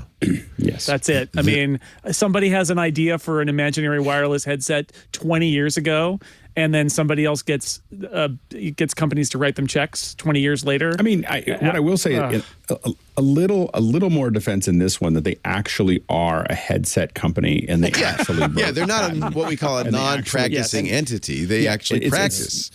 And the thing is that if you work at a big company, I've done a bunch of consulting in some pretty large technology companies, and one of the advices that I was given is, hey, if you're in a field and you don't see anyone around you, talk to our lawyers. If you realize that whatever you're doing, nobody else is doing, like you're figuring something out that you can't find any information on Google, and you can't find any whatever, we should talk about patents. That was the kind of the, because you're now but these weren't that kind you're somewhere out. These weren't that kind of patent. These were real patents. But those, obviously. But no. What I'm saying is that these companies, when you look at Apple having hundreds of patents on cars, and that's why. What people are told at these companies is that as soon as you start thinking about something new and you don't see anyone around you, and you can't find it on Google, and you don't know anybody that knows it, let's start papering all of that up. And so these companies do that as a defensive measure, and also that you want to be building stuff on top of patents. So I think the patents make sense. I think that when you aren't an operating entity, I think that's when you shouldn't be. This is also more complicated because Apple had begun licensing discussions. So they kind of admitted they knew that they were going to have to license this stuff. Apple. Koss brought the lawsuit saying the complaint, Apple sued San Francisco shortly after Koss brought the lawsuit, arguing that Koss's complaint included confidential information from their licensing discussions. So they sat down, they said, okay, how much is it going to cost? And then they sued, or Koss sued, and then Apple countersued. Koss wanted royalties for all sales of AirPods and Beat headphones, which is going to be a lot of money. I don't know if they got that much money, but they got enough. They're happy. Everybody does it. Apple does it too. You want to have those patents. You want to be able to have those mutually assured destruction patents where somebody comes to you, but you've got the patent on them. And so you're like, okay, we'll do a cross-licensing agreement. That's all true. But there is something fundamentally wrong for anybody, including a headphone company, saying, well, we came up with this idea 20 years ago and we want you to pay us for it. Like, there has to be a limit. It was 14 years, I thought, is the limit.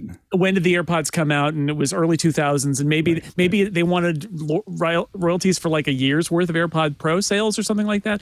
I don't know. It's kind of ridiculous and stifles innovation and is unfortunate. I mean, patents should encourage innovation, right? But there is a point at which that's the whole point of a patent, which is you reveal your technology, then you get a license to use it for 17 years. After that, it becomes public domain, and that's why these suits always happen right, at the end of the term. Year 16. Yeah, because now we're going to try to milk it. Yeah, but it's reasonable. That's why that exists. The whole idea, thank you, Ben Franklin, was that if you're going to spend money on R&D and innovate, you should get to own this for a certain period of time so you can recoup your investment and make a profit. But at the same time, we want inventions to be disseminated widely to all. So this is I think it's a good compromise. But patent trolls are something else. And to Jason's point, our technology moves 100 times faster than when the patent rules were set up.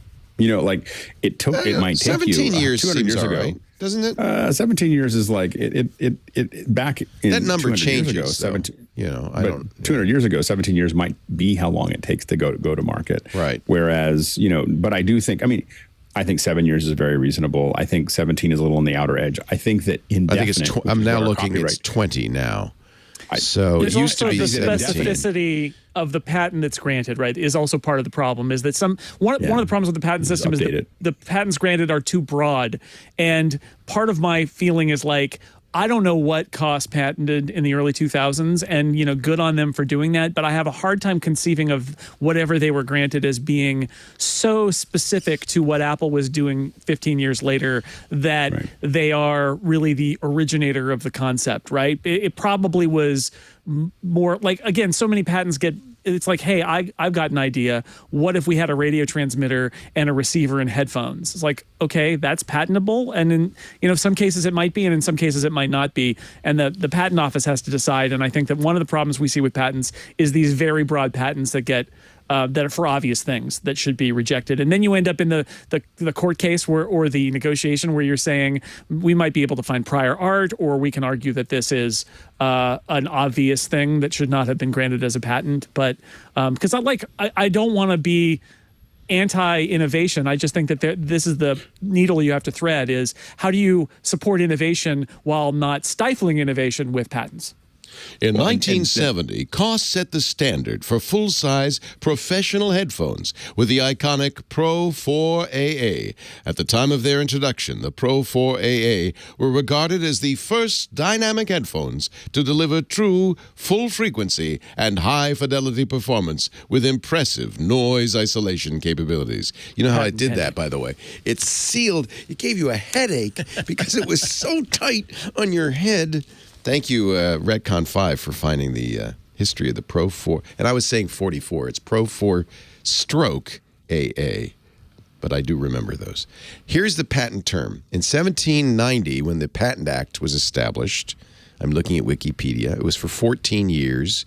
In 1836, they extended that, adding a 7-year potential extension if the investor hadn't had a reasonable remuneration for the time, ingenuity, and expense. So you can see the intent of this all along is to give you, a payback for your invention.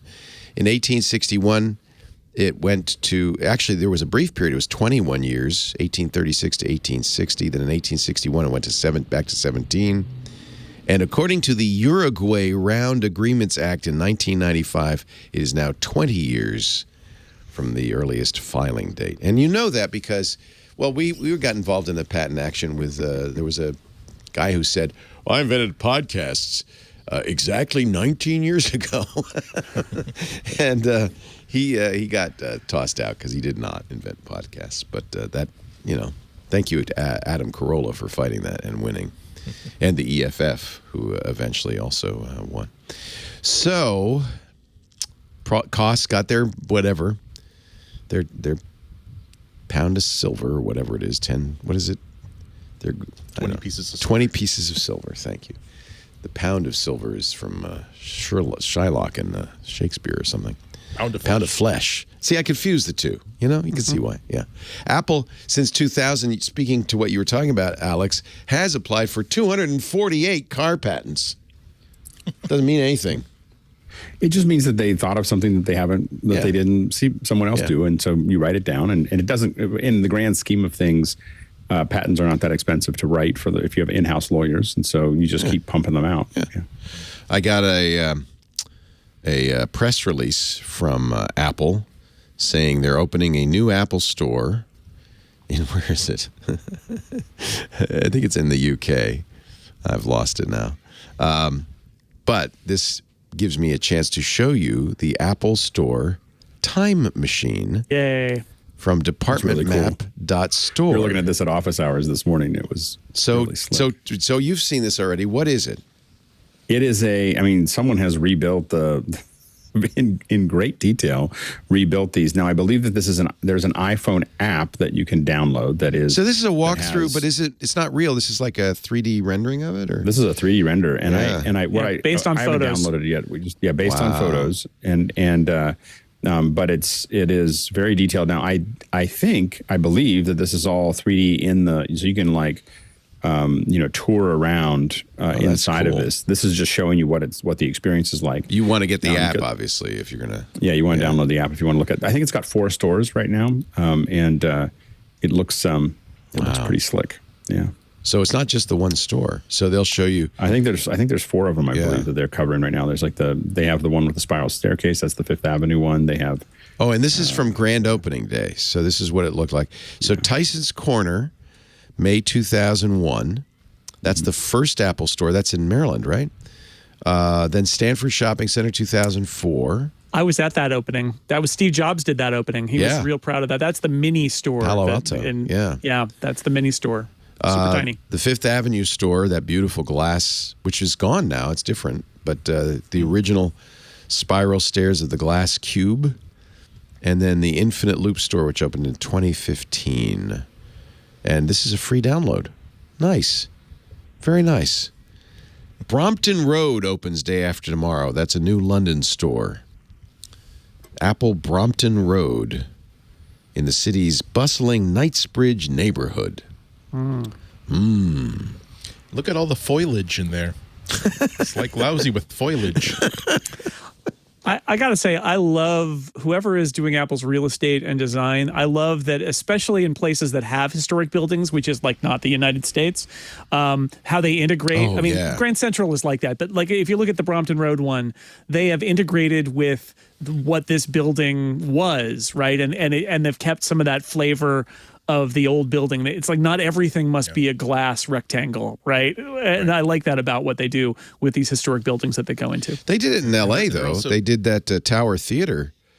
Yeah, they have. yeah. There's a bunch of them that are like that, and it's really great. Yeah, beautiful renovations. That's a very big deal. It's also taking these places, many of which were originally designed as public spaces, and maintaining them as private property, private store, but it's still a place where you can walk in and enjoy the beauty of this location. Yeah.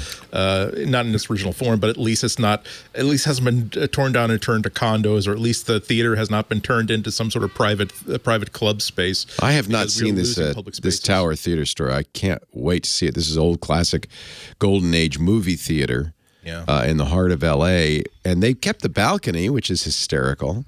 And they've kept the outside and much of the detail inside. So this is one I'd very much like to go visit. You can heckle the geniuses like Statler and Waldorf. Yeah, Andy, you and I should do that. We should go. We should sit in the front row. We should go. That's not how you hold it. That would be There's fun. so many that are great. I mean, Yeah. I've had the opportunity to go to a lot of Apple stores over the world, around the world, and it's got to be so much fun to be on that team because it feels like each one of them, just about, except for the malls are all kind of the same. But in these things, like the one in Paris is just stunning. Like it's just an amazing space. The one in, I think it's Regency Gardens. I think is it Regency Gardens? It's a Gardens something or other in London. That it just each one of these really Kew feels Gardens, like you're. Kew Gardens. No, I don't think it's Kew Gardens either. I think it's something else. It's a couple syllables. And speaking of geography, Tyson, I'm being told Tyson's Corner, thank you, Web8898, who obviously logged in just to tell me Tyson's Corner is in Virginia.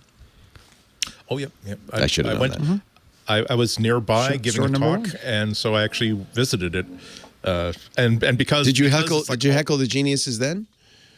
No, basically, I protested them giving me the bum's rush, saying that you definitely look the sort of riffraff that you don't Covent have Gardens. to tolerate anymore. Covent Gardens. That's where it is. right, Yeah, the famous flower store from My Fair Lady. If you want to go to Brompton Road, there's going to be a big event on the 28th with Apple Fitness Plus trainers. I don't know any of them. You probably do, Alex. Corey Wharton Malcolm, Jamie Ray Hartshorn, I didn't really keep track of the names. Kim Go, and Janelle Lewis will join Jay Blahnik. I know you know his name. He's VP Fitness Technologies for an in-store Q&A followed by a 3-kilometer walk, that's for me, and a 5-kilometer run in Hyde Park. Although I will say that my wife works at a meditation center, and we looked at the meditation one. And she's like, "Oh, I know that person." Yeah. So they're really picking. I'm sure they've people got the that best. come from that. Yeah. Of course, Justine got that great tour a couple of weeks ago of the facility where they shoot that. You should go look at that, Alex. I bet you give them some tips, some pointers. I'd love to see it. I just from Justine's walkthrough, it looked pretty amazing. It looked like there was definitely a spared no expense kind of thing going on there. Let's see what else here. TikTok is the fastest growing news source in the UK. Oh Lord. I don't even know how that works in TikTok. Like, how would you find news in TikTok? Like, it's right I get between all the my girls news dancing from and the TikTok. Angry alligators. Yeah.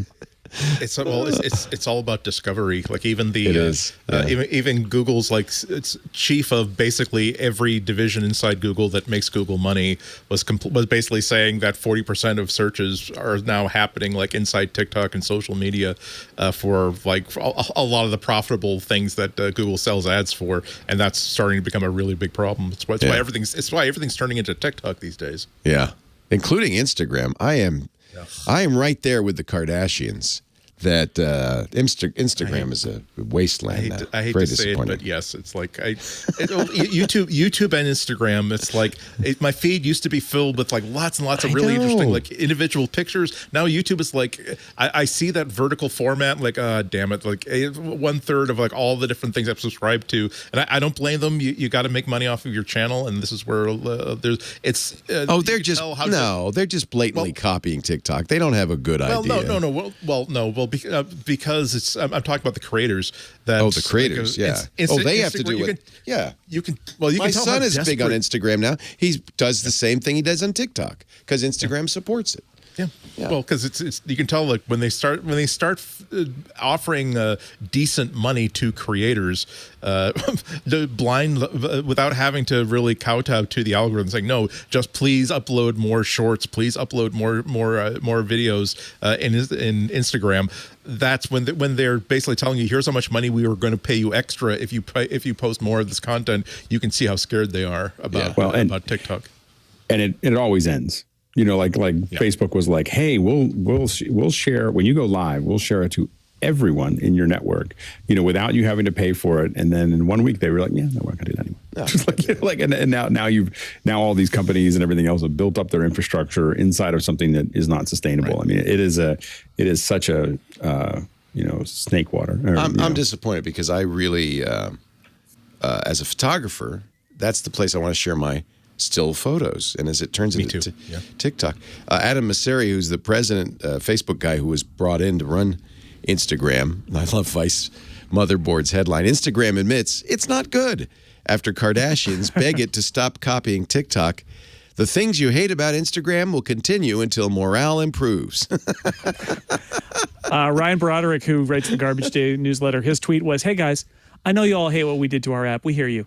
You know what? We agree. We think it sucks too, but we're not going to stop. And it'll probably get worse because we did some math and we can make more ad money this way. Exactly. I hope this helps. Yeah. Well, and literally, here's the quote. I need to be honest. I do believe more and more of Instagram is going to become videos. So bye-bye, I guess. Because the more people, it's way more, it's way stickier from an ad perspective, it's way easier. I mean, and there is a little bit, one lesson that YouTube didn't, taught everybody else was YouTube trying to go to real names, and the creators were up in arms and YouTube backed away. And it's why their comments are really bad. like if they had just stuck with it, there was a hard road of 2 years to push everybody into something that would bring calm, to what they're doing, and they didn't do that because they just didn't have the intestinal fortitude. So I think a lot of folks have learned from that, and a lot of that team ended up everywhere. And I think that I think the decision is not, they have to think about it, but once you go down the path, you just have to keep plowing forward. I guess I could countenance it if what they're saying is, look, this is what we have to do to survive.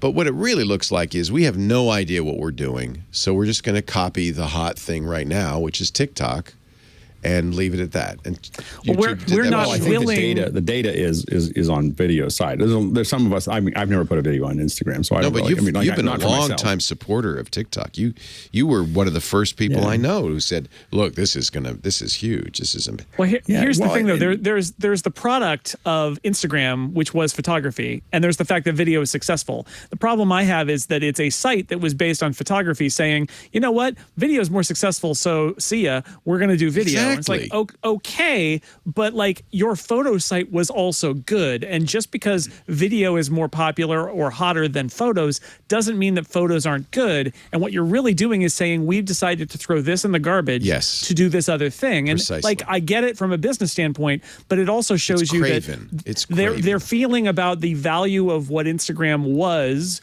is apparently like not very high because they just threw it away to do video instead. Like both can be good, but Instagram is not willing to be second fiddle to TikTok. They would rather kill their existing product and replace it with TikTok. Yep. And the hardest thing about social media is trying to figure out. I think the part of their problem is they think that certain things are popular in TikTok, and TikTok got to where it is by having a certain culture that's not necessarily easily reproducible, So I think that, and Snap is the same way. They've survived because even though stories ended up everywhere and everything else, there's a certain culture that was built up. In TikTok, the idea of kind of the mixing other people's content with your own, using other, music content, all the early musically stuff that came into it, it all built up into this culture that it does not exist in Instagram or in YouTube. So while there's a certain acceptance of that, excitement in that, people want to be building off of each other. Some people only put up samples for other people to use. They don't even make their own videos. They just put up stuff that people can use. And so that's a very different culture, I think. So it's not just vertical video, and it's not just that you can scroll from one thing to the next. There's a lot of other things in TikTok that I don't see being reproduced by these other platforms because they can't, because of their licensing. Is there a replacement? I tried Glass, which I loved. It was very pretty, it's photographic, but it wasn't a social network. And I think, of the photos? Yeah. I think Instagram needs to be a social network, or as well as a photo store. There's nothing to replace it, right? That's the part of the problem. No. Messages. We send things to each other on messages. Yeah, but that's not a social network. That's just messaging. It's not good for your parasocial relationships. Parasocial, that's right. They're friends and relatives that I will always be able to send texts and messages to. But the thing is, they're people that I consider friends that I either haven't met or maybe get to see maybe once a year, maybe once or twice a year. Right. And that's what Instagram is so really, really good. How about Be Real? For creating those Have you guys played with Be Real yet? That's the hotness this week. For every time someone mentions one or I see it in the notes, I immediately try to register because I want to keep my name. Yeah. And someone else already beat me to it. What? How can Alex Lindsay? There's no other Alex Lindsay. There are. There's three, and the three of us are always competing for who's going to get the Alex Lindsay.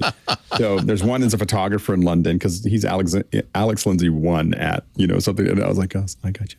So anyway, there's only one Leo Laporte ever. But there's a crazy one, and there's a crazy Alex Lindsay in Australia, and then there's someone who's the Earl of Crawford or whatever. And so yeah, he's. Oh, you mean Lord Lindsay? Oh yeah, I get emails, Alex Lord Lindsay. About sure, the garden. Every once in a while I get an email about the garden, so anyway, but we're always competing for this, and so I went up there really quickly, jumped in, and the moment it asked me to take a picture, I took the picture, and I realized it's taking a picture of me and using the other camera as well. It's not good. And I was like, nope. It's terrible that privacy. I didn't even. I couldn't get out. And I was like, just quit the app, delete the app. That's not what interested. I did. I was like, I'm in my jammies. I didn't want that picture. And the thing is, it takes the picture with the front and the back camera.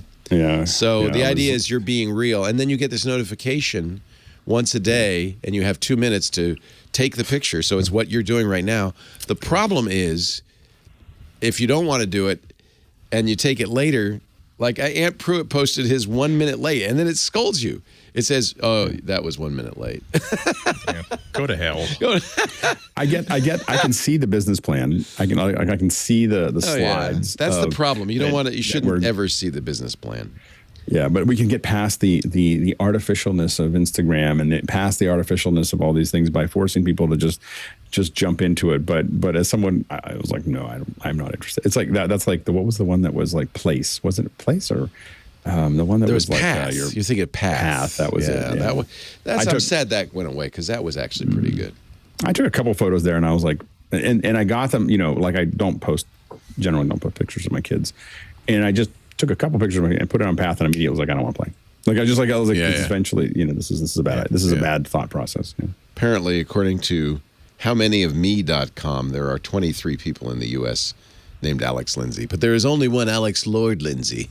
Well, there's like 3 in my family, 4 of them in my family, so it's a very common name. When I was a kid, there were 21 Leo Laportes in the Providence phone book, so it was a popular Canadian name, French Canadian.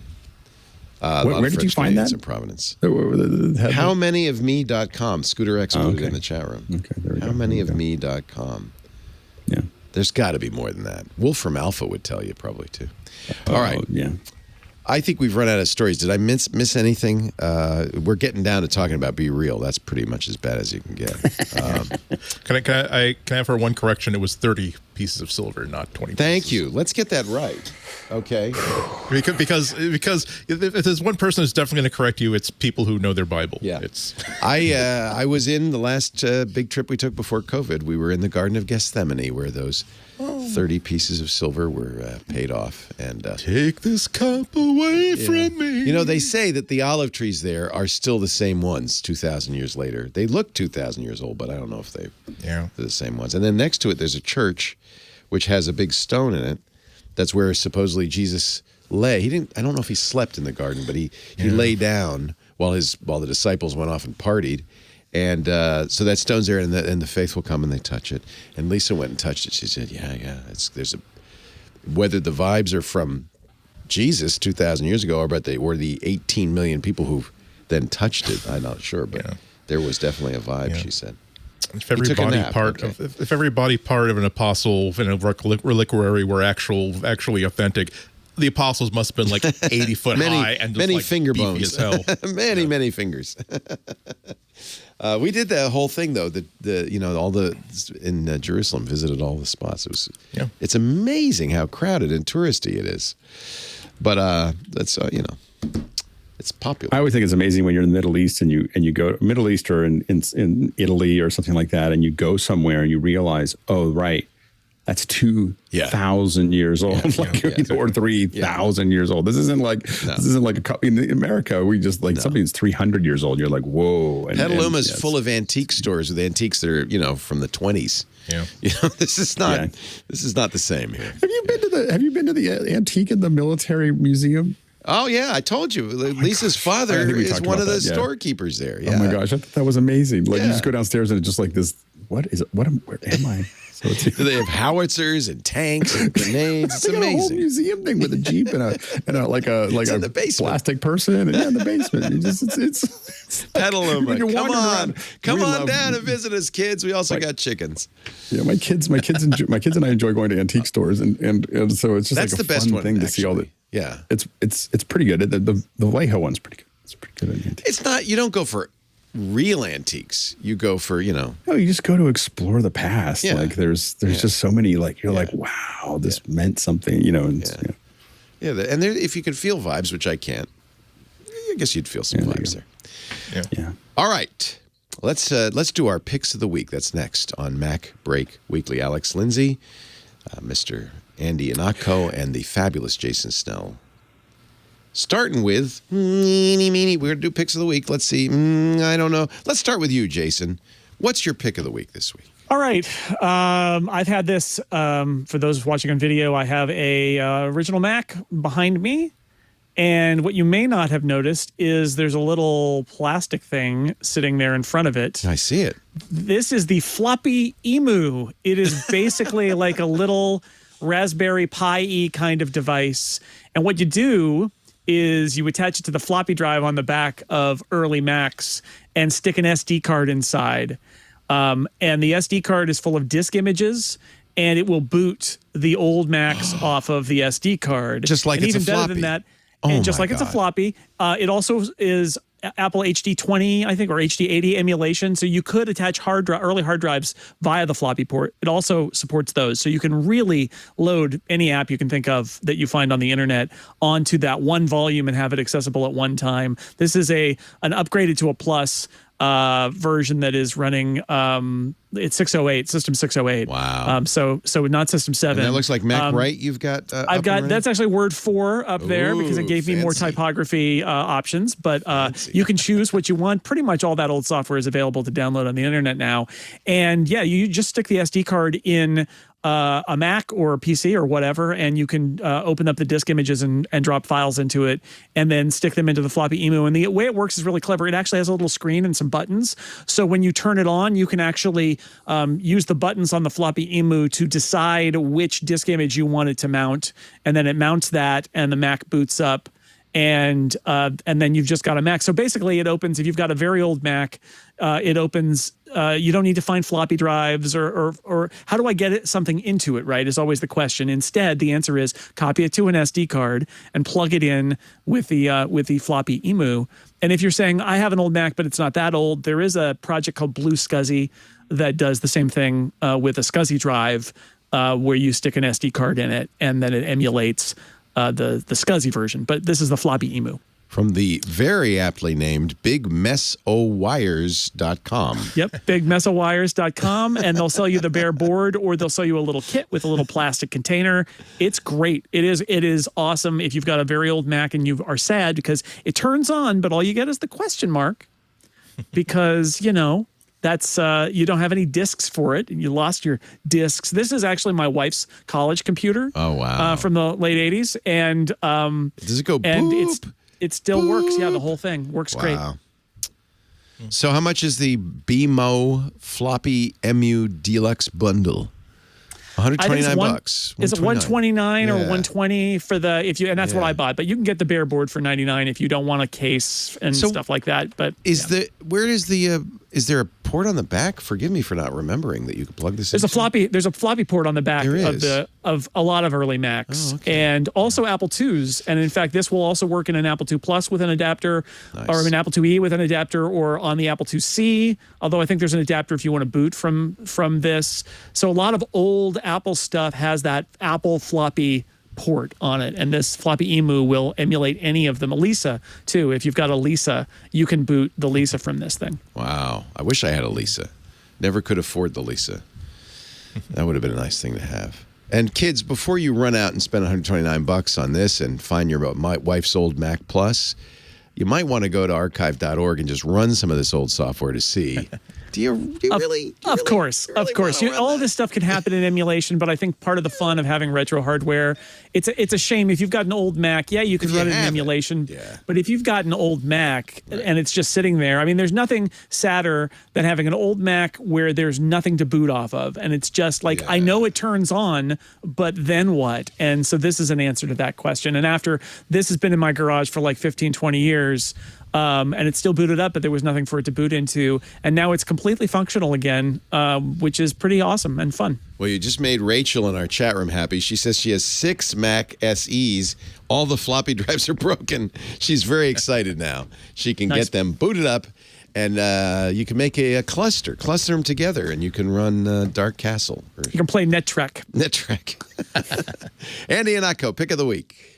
Mine is a fun one. It's an app called AirShot, and all it does is it will create a new desktop wallpaper based on aerial photography of your location. Oh, nice! So it actually does a bunch of different things. You can either always set it to whatever your location is. So if you've got like a MacBook and now you're in Dallas Fort Worth, as soon as you set up in your hotel, it'll change to like the hotel at Dallas Fort Worth. You can also select like random aerial photography or satellite imagery, and it's just an interesting little fun thing for those few of us that don't have their desktops completely covered by Windows at all times.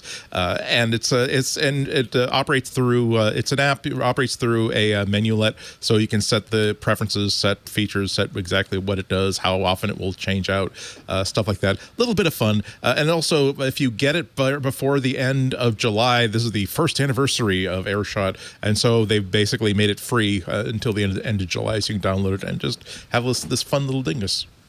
Just downloaded and installed it right as you spoke. I'm very excited. Yep. So I could let me see if where I've opened it. Let's see, where does it go? Is it in the menu?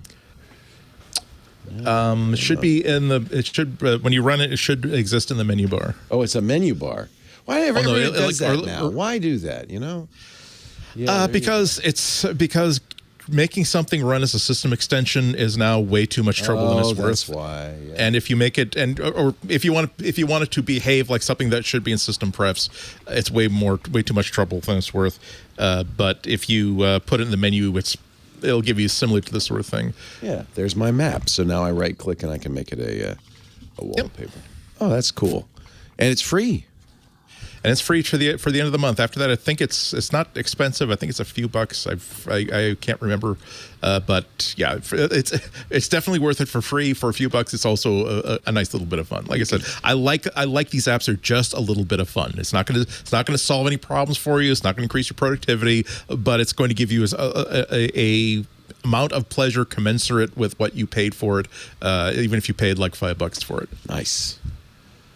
Mr. Alex Lindsay, Save the most expensive for last.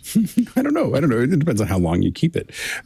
So I really like listening to the news. I don't really like watching the news or reading the news that much. I listened to a lot of foreign affairs, and one of the things that sponsors for it was news over audio. And so I kind of dived into it, and it's pretty cool if you like listening to the news. It's about $8 a month, I think.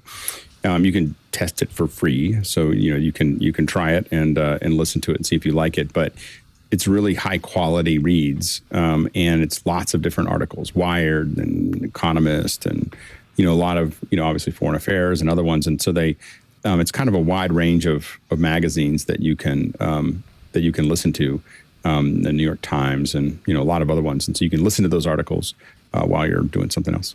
And is it my strong preference? Is it a computer or is it? I have it on my phone, so I listen to it on my phone, and I can make it go faster. But which is important. Who's reading? Is it a human or is it a computer? Human. Humans are reading, at least. Or really good AI. But it sure sounds like a human. It's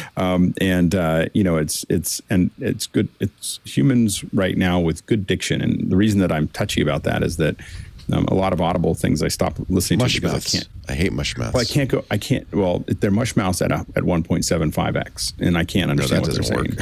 And so I need people to have a certain level of diction so I can read it at speed or listen to it at speed.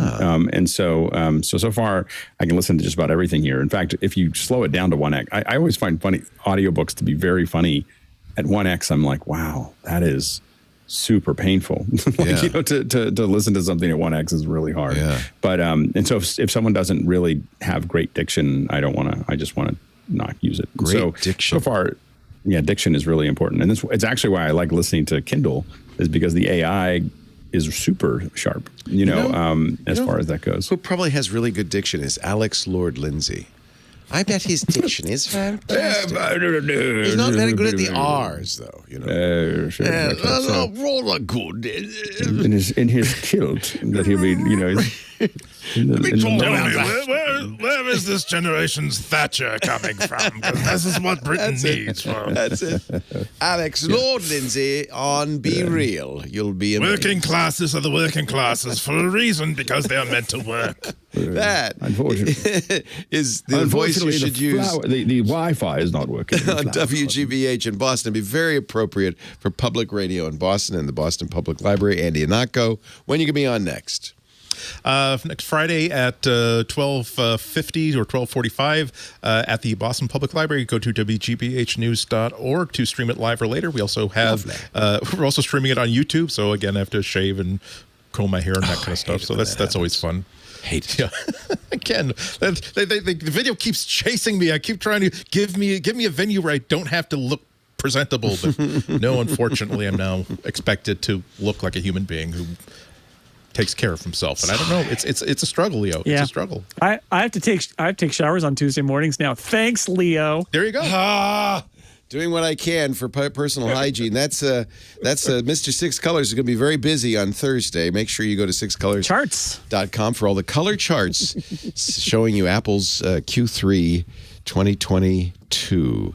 Sixcolors.com. Of course, he podcasts too. And thanks to me and my hectoring, he has added a page, sixcolors.com/podcasts. Lists all the podcasts. Yes, you said there was no page that said all the podcasts I was on.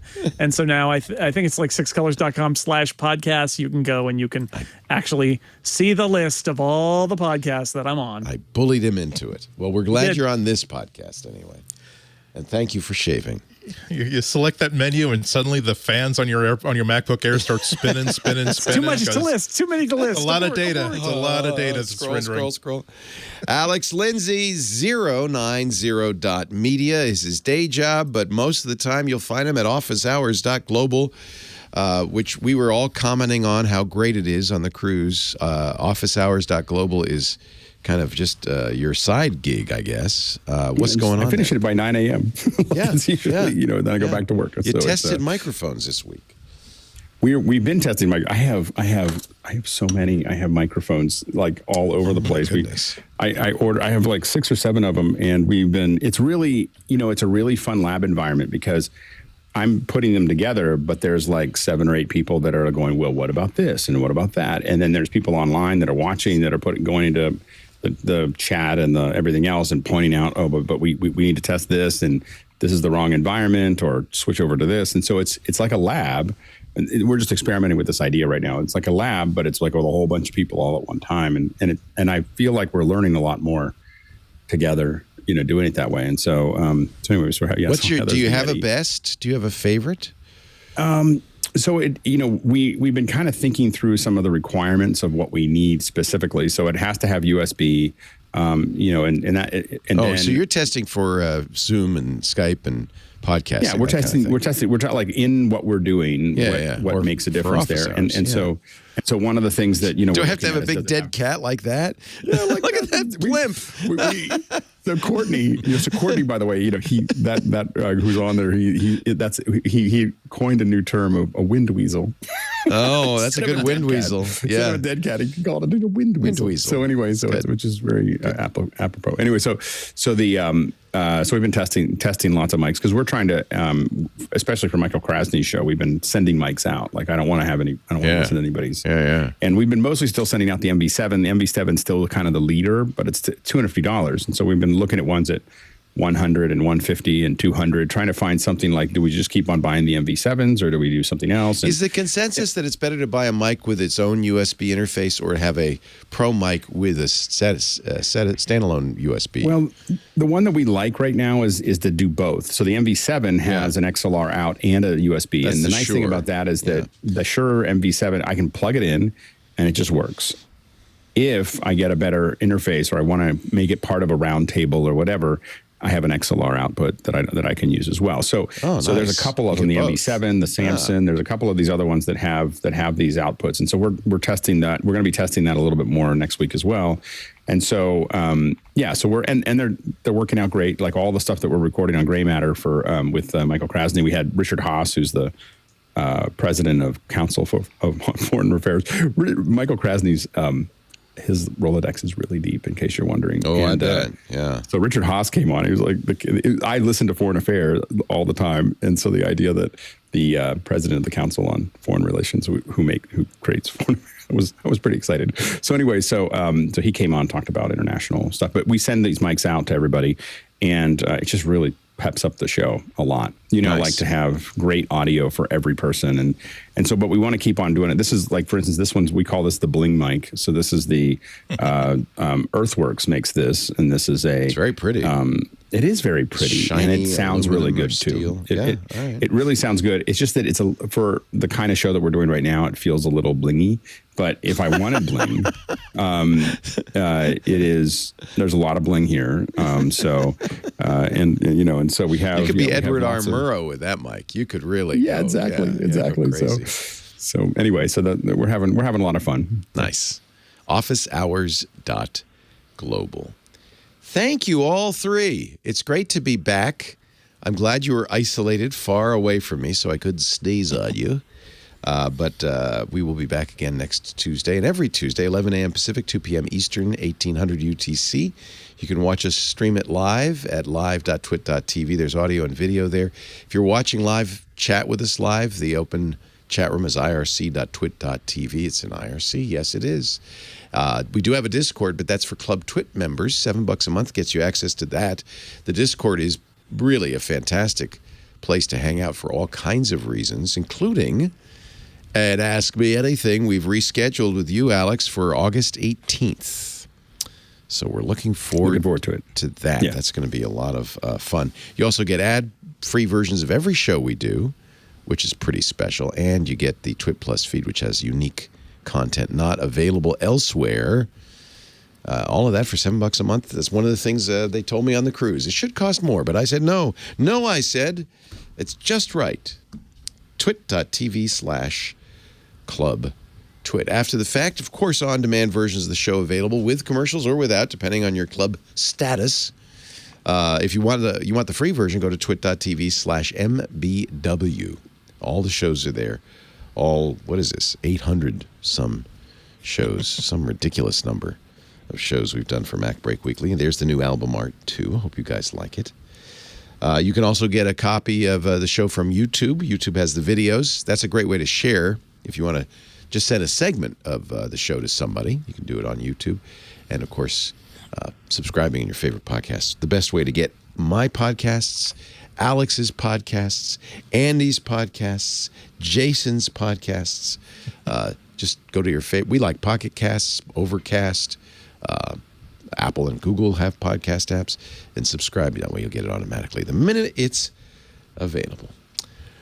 Thank you, everybody. Now, time to get back to work because break time is over. Bye-bye.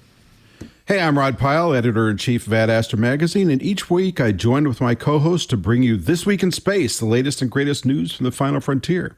We talk to NASA chiefs, space scientists, engineers, educators, and artists, and sometimes we just shoot the breeze over what's hot and what's not in space books and TV. And we do it all for you, our fellow true believers. So whether you're an armchair adventurer or waiting for your turn to grab a slot in Elon's Mars rocket, join us on This Week in Space and be part of the greatest adventure of all time.